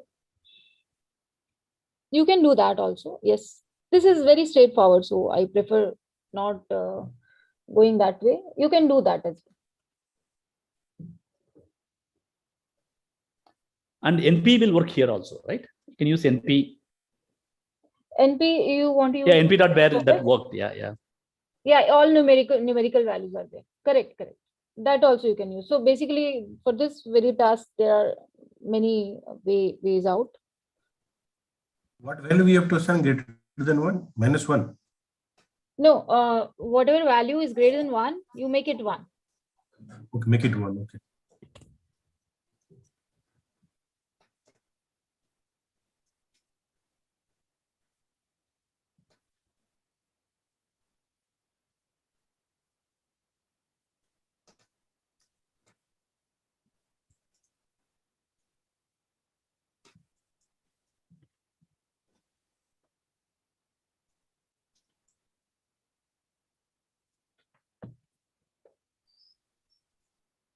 Are you done? Just one statement you have to write. And this is something we have just done. If you scroll up, I mean, similar to this we have done.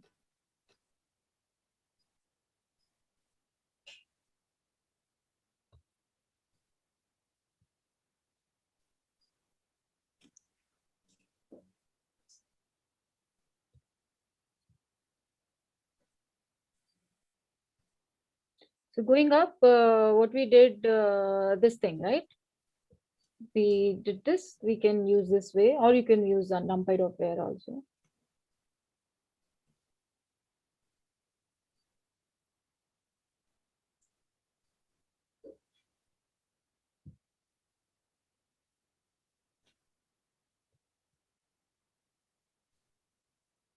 Are you done?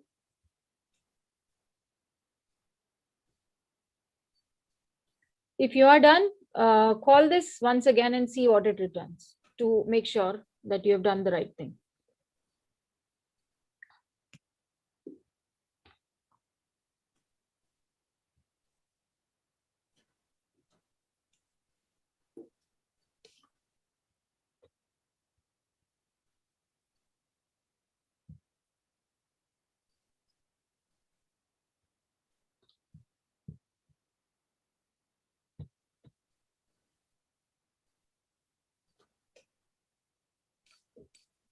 All right, let me move on. So simply what we can do is data.num. Wherever data.num is greater than 1, make it 1, right? Very simple.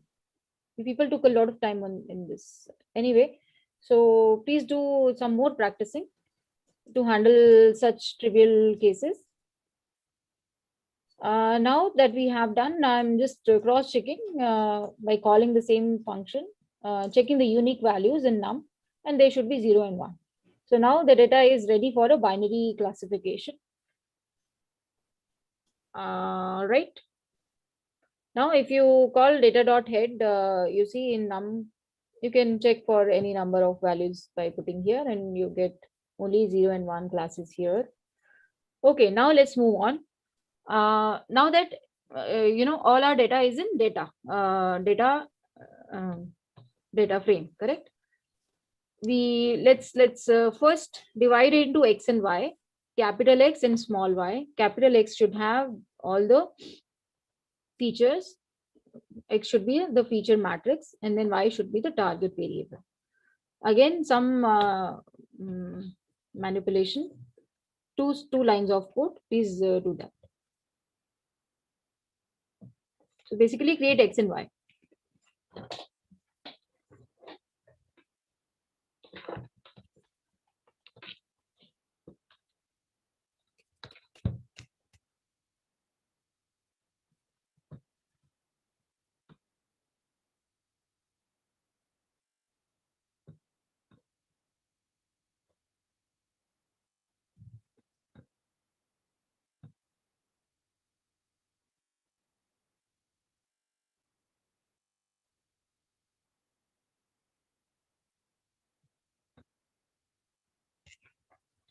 Are you able to do?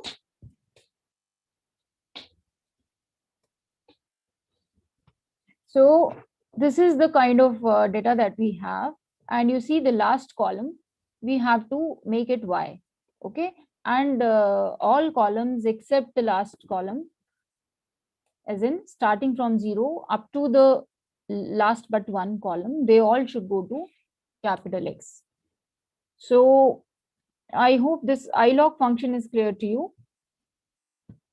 So simply what you can do is this thing, data.ilog. Ilog, why? Because we are giving integer location indices. Okay. So ilog for integer location. So we want all the rows, correct? And the columns that we want are 0 to -1. This -1 is not inclusive. So it leaves our last column. So that all goes in X. And the last column, all rows, and only the last column, this goes in Y. Is this clear?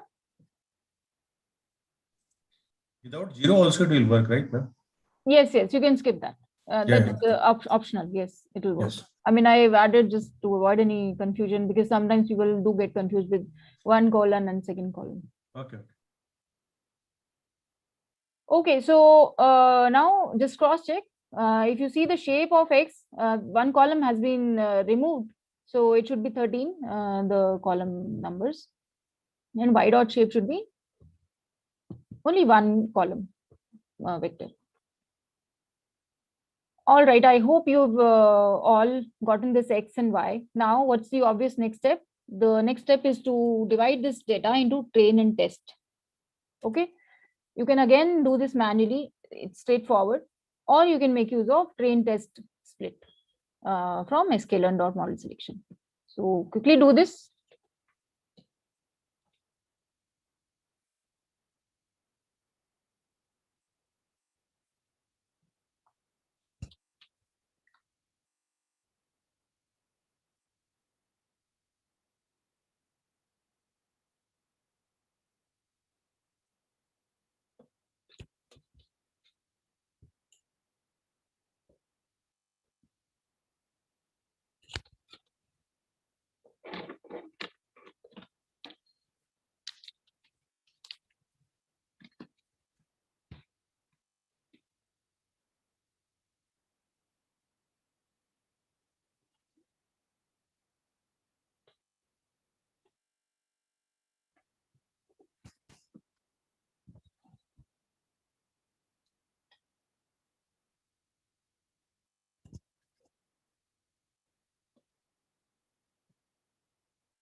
Are you done? This is very straightforward. Yes, I guess. Okay, I should have mentioned the size that I want you to put in. Let's have test size to be 0.25, and let's have random state to be 0. Yeah. I hope you all have gotten your X train, X test, Y train, Y test. Okay. Now, just to cross check again, you can check the shapes of all these 4 things that you obtained. It should be something like this. If you have reached till now, we'll move on to modeling and all. What random test state you have given? 1. I've given 0. Okay, okay. Please raise your hands once you're done this till this point. Okay, Mukesh, okay, got 2.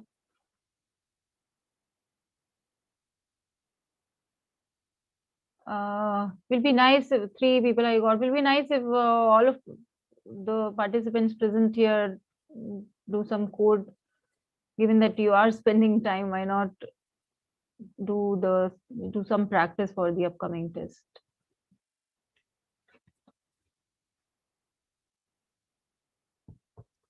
All right, I'll move on now.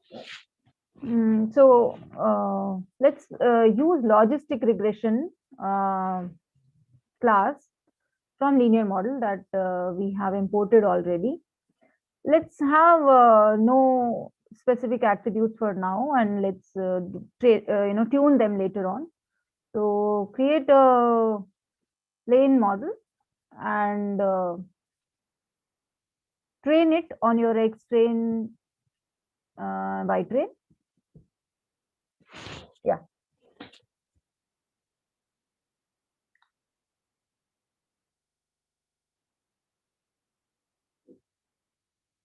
Logistic regression has a random state parameter. Let's keep that 0.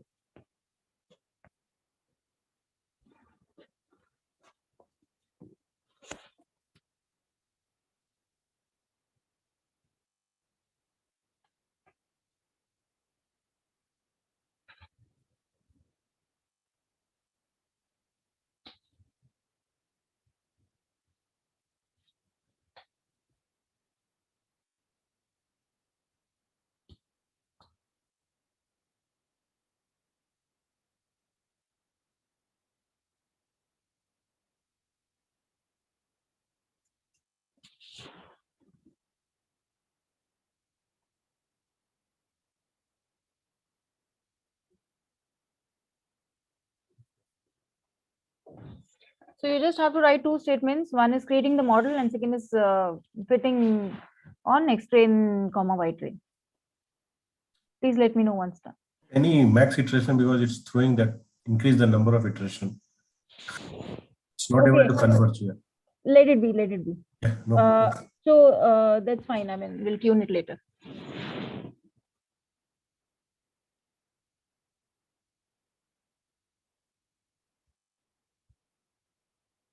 So what's the default value of max title? It should be 100, I guess. Let's see. What's this? Okay. Yes, 100. It's 100. Right. So what it is trying to tell you is 100 it has reached, but try increasing or something, right? So Yeah. it goes on for the default number of iterations. So okay, I hope you have done that. Just importing again, but we had done it earlier. So let's call it plain model, and I'm setting random state to 0 and no other parameters I'm passing, and then I'm fitting. Okay, now let's see how much score you get. So there's a score method in classification object that you create, and by default that score is accuracy. So just make use of score function.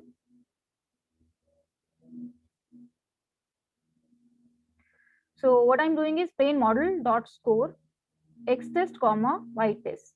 What is it that you're getting?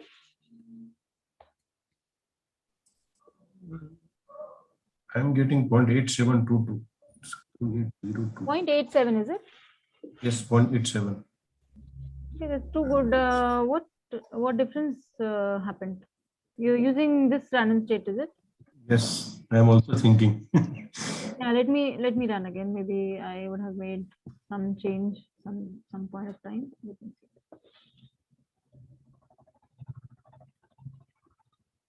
What is your train size? Test size? 0.25, right? Yes, 0.25. So did we do any scaling at all? No, right? Not yet. We'll do that in a while. Okay. So then obviously things will be quite wrong, no? Or is it why because I'm not even getting any of these values? What are you getting? What accuracy are you getting? I'm getting some 0.0, 0.5 or something. So I always do some mistakes, right? So I have to go back and check. No, but 0.5. How come? I mean, I think you have done the same things as we've been discussing. 0.5 seems too less. I know why you're getting that. I hope you did all these steps only, right? This is weird. Okay, you are putting in X text score. Okay, putting in train. Oh, you put X train, is it? Okay, on X train it's more. So basically it is overfitting. Yeah. Okay, let me check this test. Yeah, let me know what you're getting now. Srinivasan, let me know what you are getting. Let's see how this is huge differences there, despite using same random state.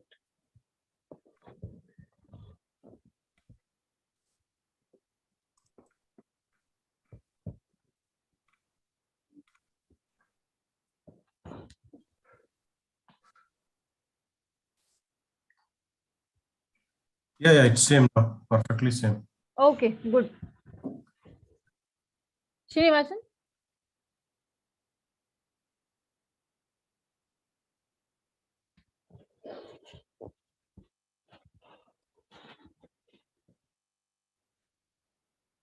Others, what you people are getting?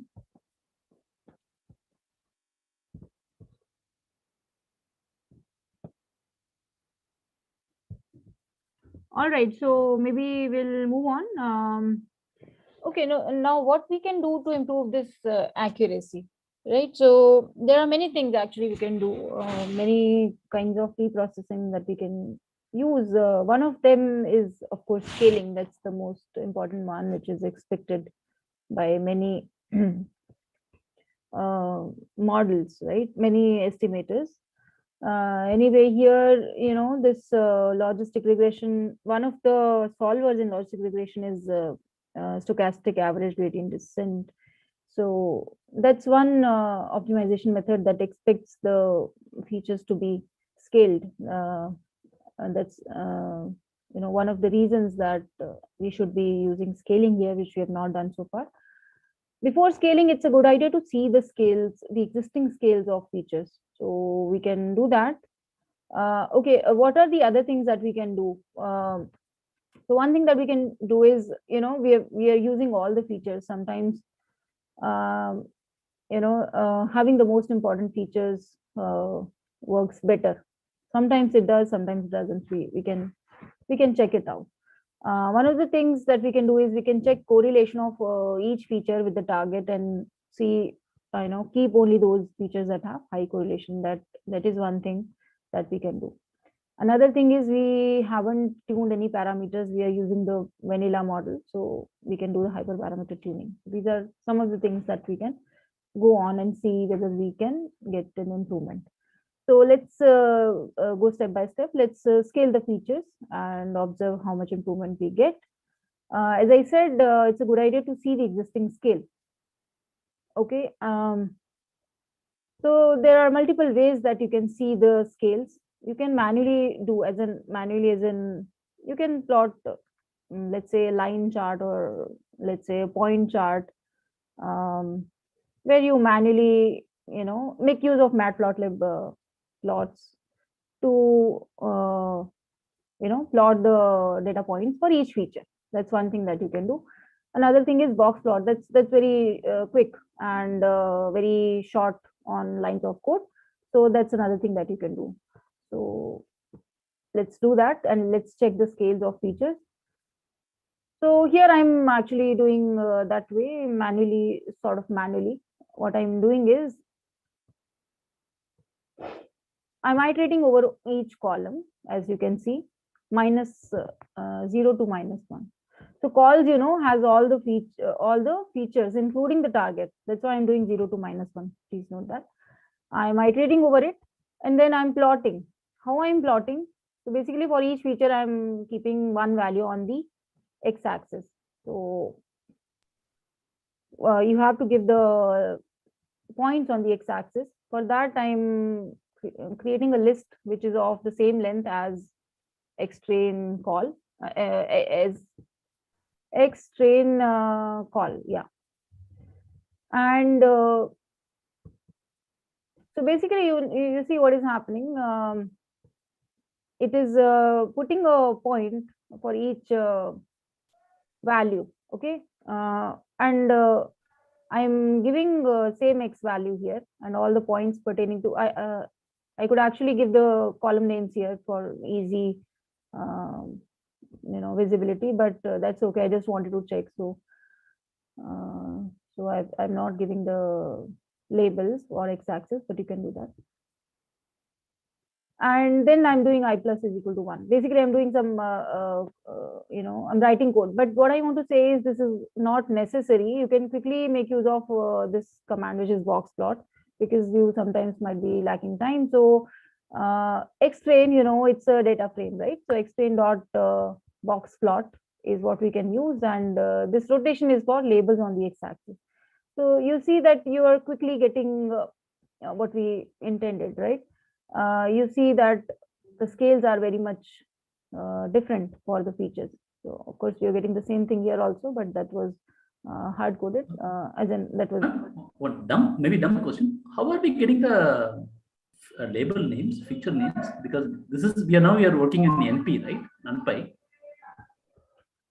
X train, okay, X train, the type of X train. Yeah, it should be NumPy. Let me check.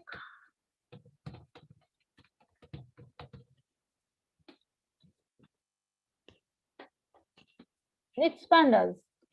So train test state, what it returns is pandas. If okay, I think what you pass here, if you pass pandas data frames here, what you get is panda data frame, and you can also pass numpys here, and what you get is numpys. Okay. So then we don't need the NumPy because this is a question I asked previously. I didn't get the answer. So we don't need to use this to NumPy at all, right? Because all these functions seem to take data frames quite well. Yeah, so far, yeah, all these are done using data frames. So basically, data frames has all the functions, and the converse is also true. I mean, you can manage all the things by NumPy also. That is also there. It's all about how you are used to of doing it. You sometimes with time you get your comfort level, what you are comfortable with.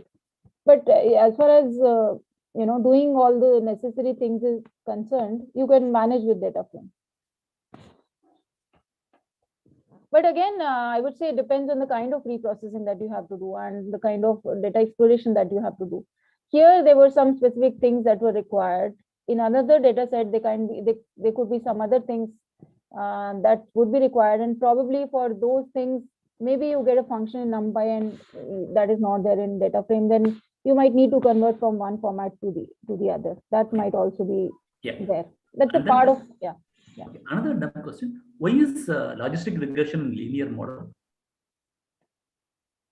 Yeah, because initially what it does, it's a non-linear model, right? So it is not a linear model. The sigmoid function is not linear. So yeah, that is there, but that's sort of activation that is applied at the end, right? Initially, what it does is it is linear, right? Initially, it's more or less linear regression, and whatever you get, then you apply the activation, which is sigmoid function. So that's why they have put it in the same category as linear model.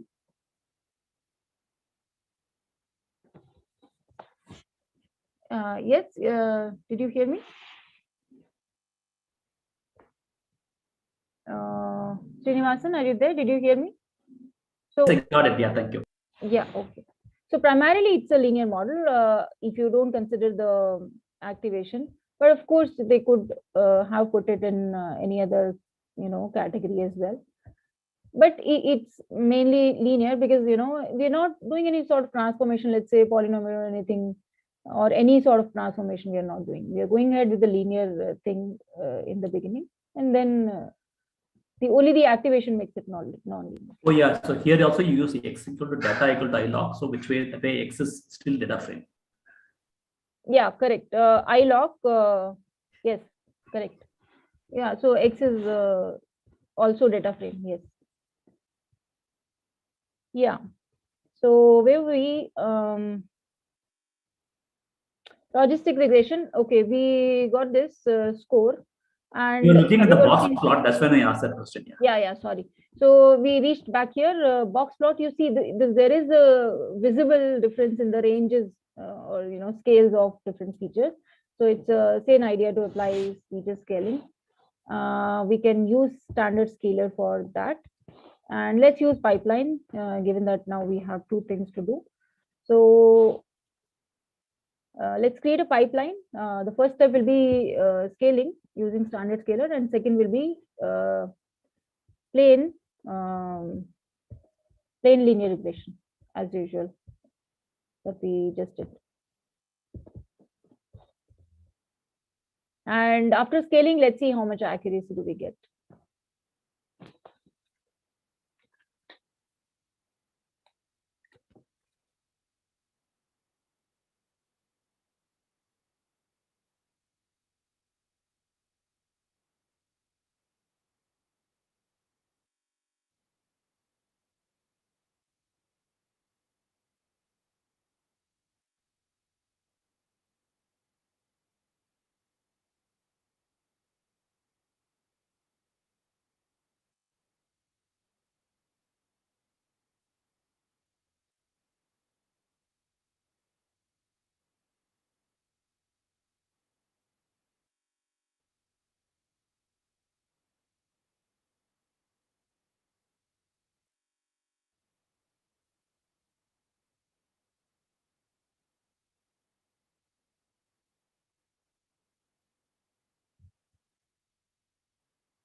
Let me know once you're done.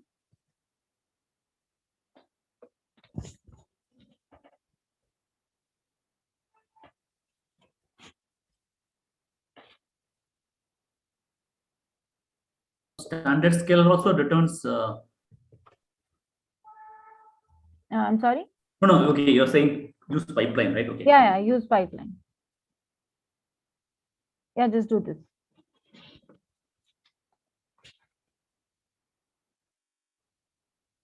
And let me know the score that you're getting.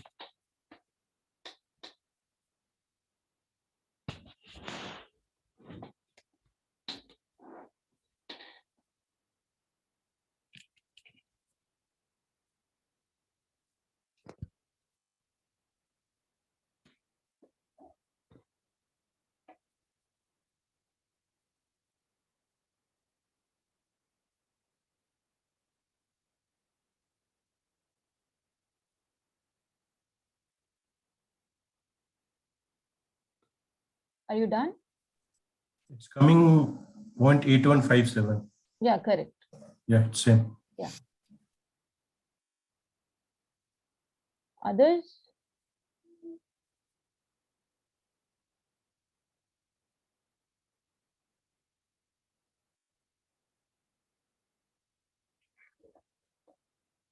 All right. So, okay, thanks, Manav. Okay, very nice to see a new hand raised up. Very good. Those who have done this, now let's see what else we can do to improve the accuracy, which is not so high as of now. So we spoke about the correlation, right? We spoke about the the extent the features are correlated with the target. Okay, so let's try seeing the correlation of each feature with the target, which is num. How can we see the correlation? Are you aware of any function that can help us? Let's think about it. Pairwise plot. Sorry? Pairwise plot. Pairwise plot will show you the plot, right? Does it give you the values as well? I don't think so. No, it doesn't give that. Okay. Yeah, let's look for values so that we can quickly, let's say we want to sort them out. We want to see which features have high correlation. So pair plot will give you visual thing, but not help you sort them. You can use data.corr correlation. Very good. Yes, Mukesh. Yeah, so data is a data frame and that has a function CORR for correlation. Okay, we'll move on. We will check the correlation of features with target. So what does data.corr return you? What kind of thing? Can you try seeing?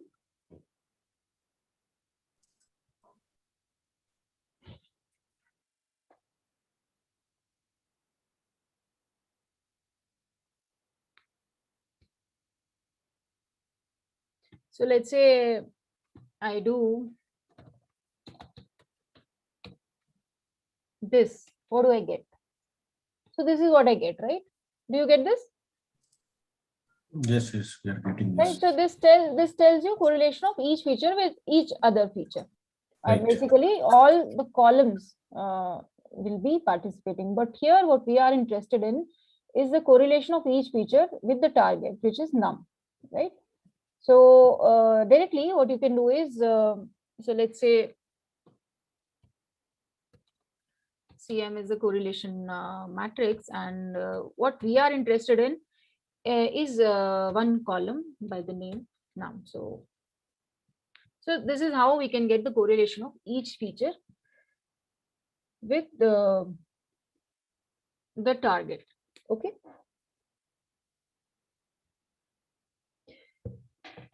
Now you see there is num also, right? Num will always have, of course, one correlation with num. So we can actually remove it. So basically what we can do is 0 to -1. -1, right? Yeah.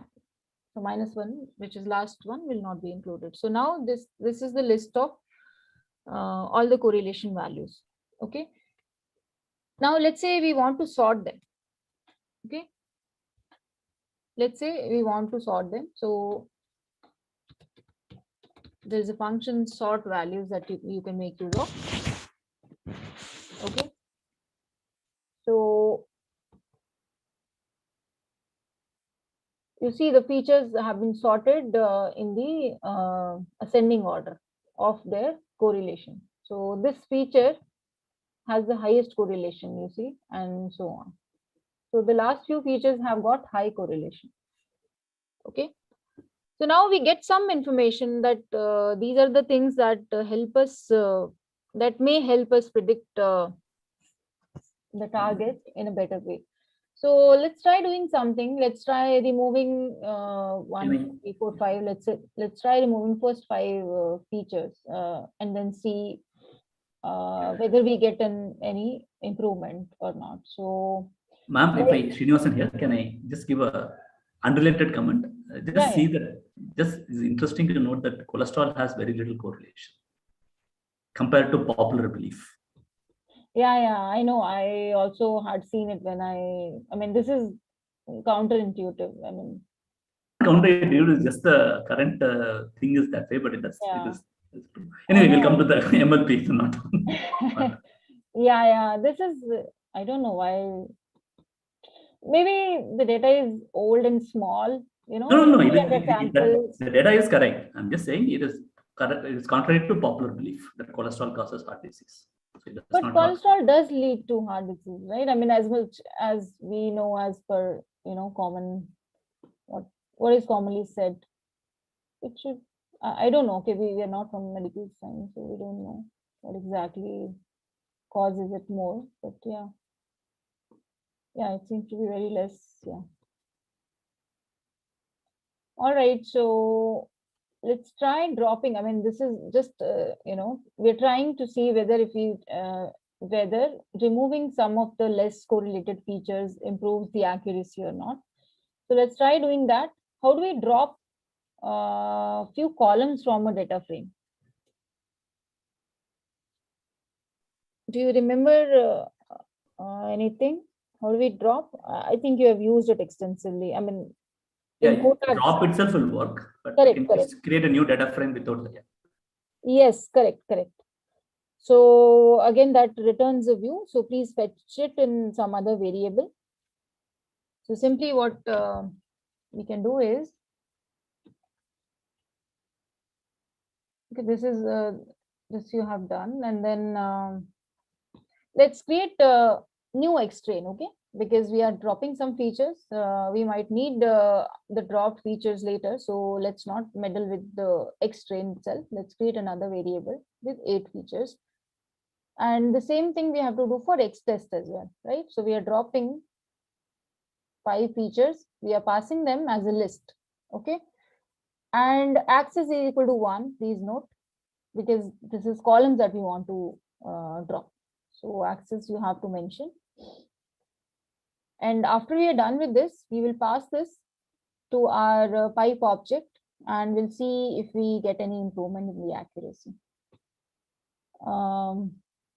Since we are running short of time, do you want me to run through without you coding yourself, because that's taking some time? What do you say?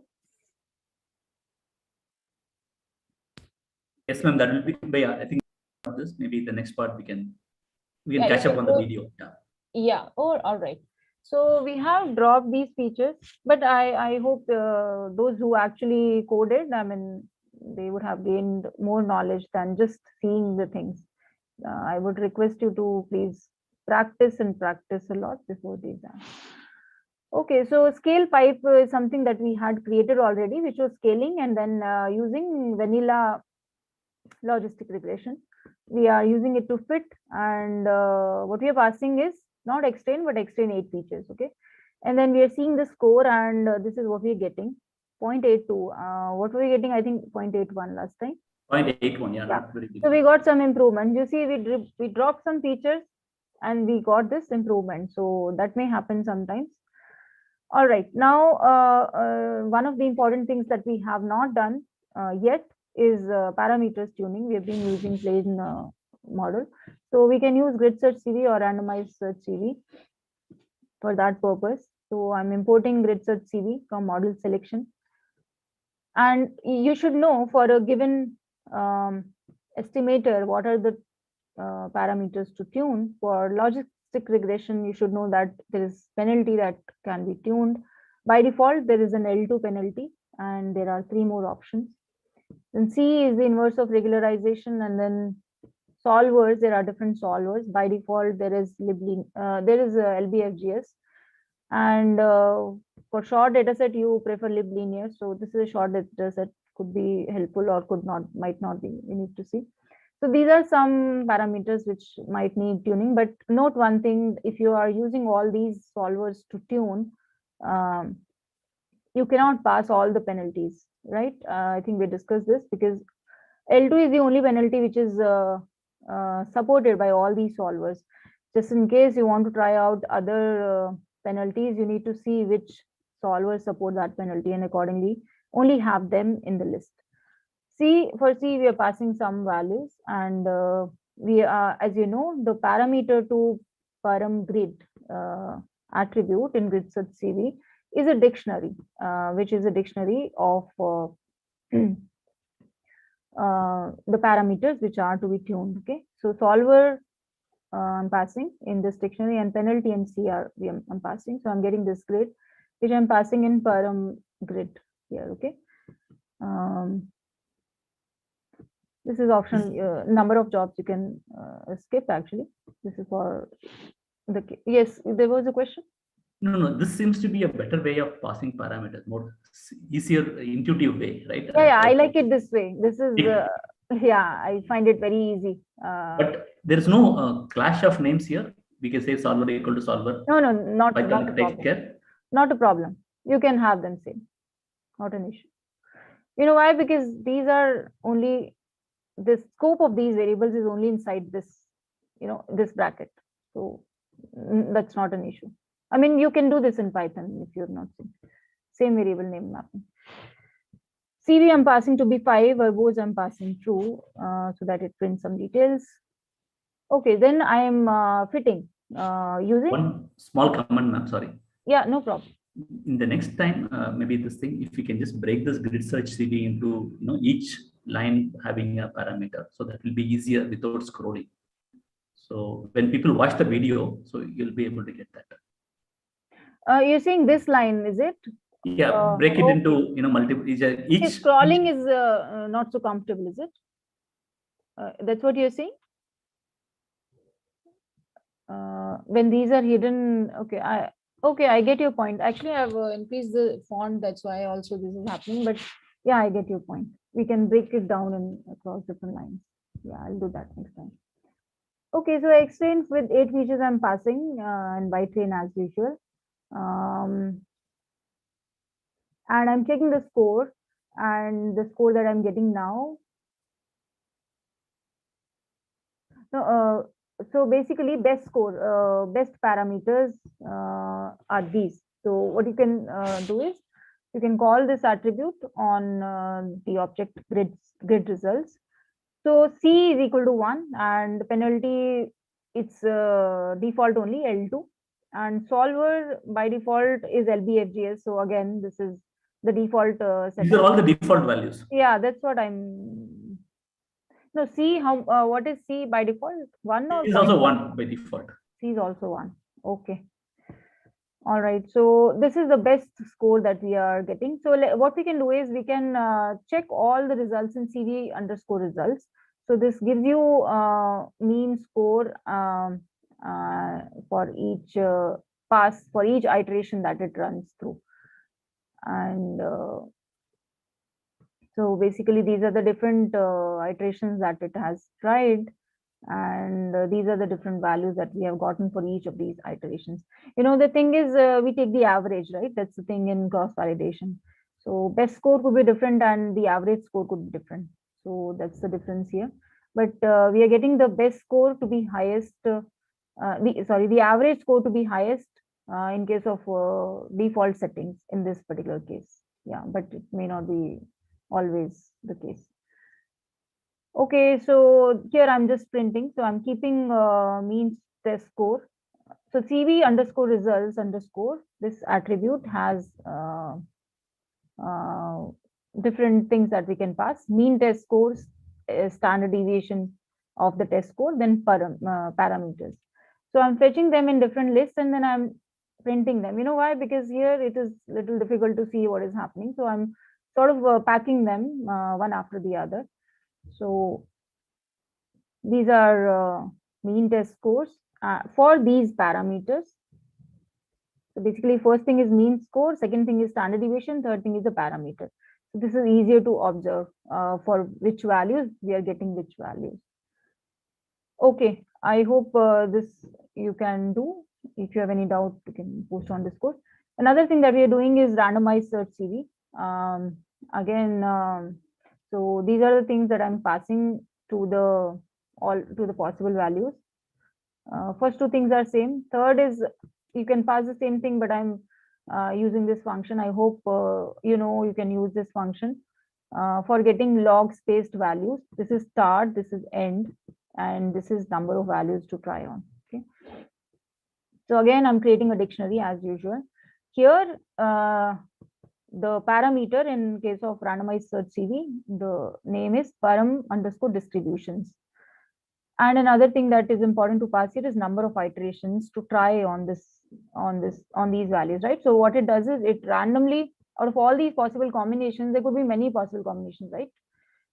It only randomly samples 20 of them and evaluates them. Okay.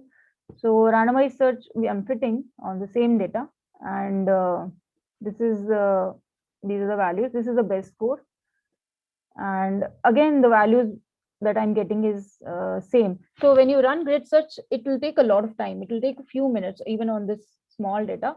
But randomized search will be faster. And despite that, it is getting the same values. No, Newton CG is what we are getting. Yeah, this is different. Yeah. In grid search, we were getting LBFGS, if I'm not wrong. It was LBFGS. Yeah. So yeah, this is what we're getting here. Maybe it wasn't able to check that particular combination. It may be the case. Okay, more or less, this is the accuracy that we have been able to get.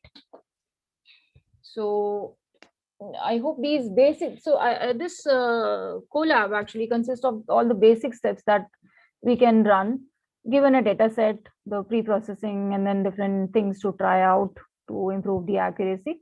I hope this was clear. If there are any doubts, we can take them. If you get any doubts later on when you do it yourself, you can post them on Discourse.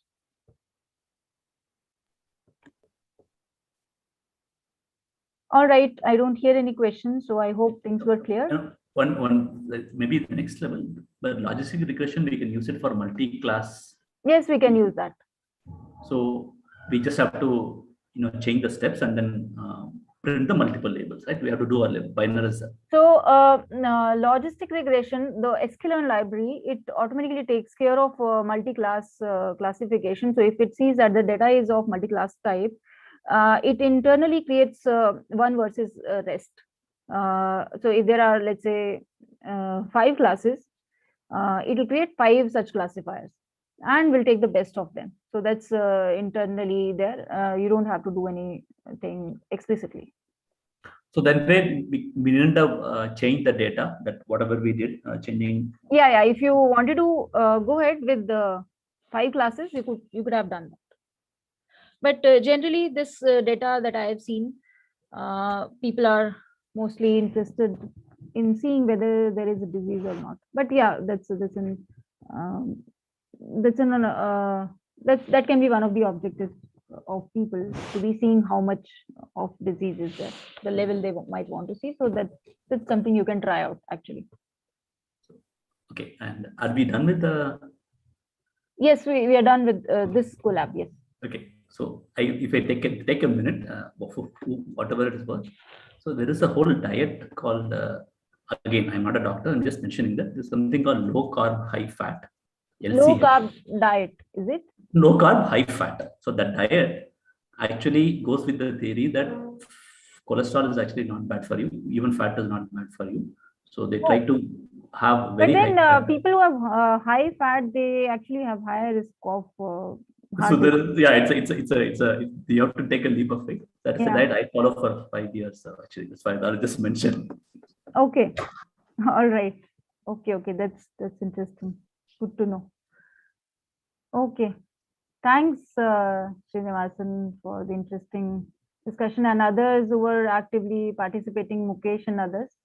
It was a good session. So all the best. Please try out things yourself. Thank you, ma'am. Thank you. Thank you. Thanks. Bye, everyone. Bye. Thank you.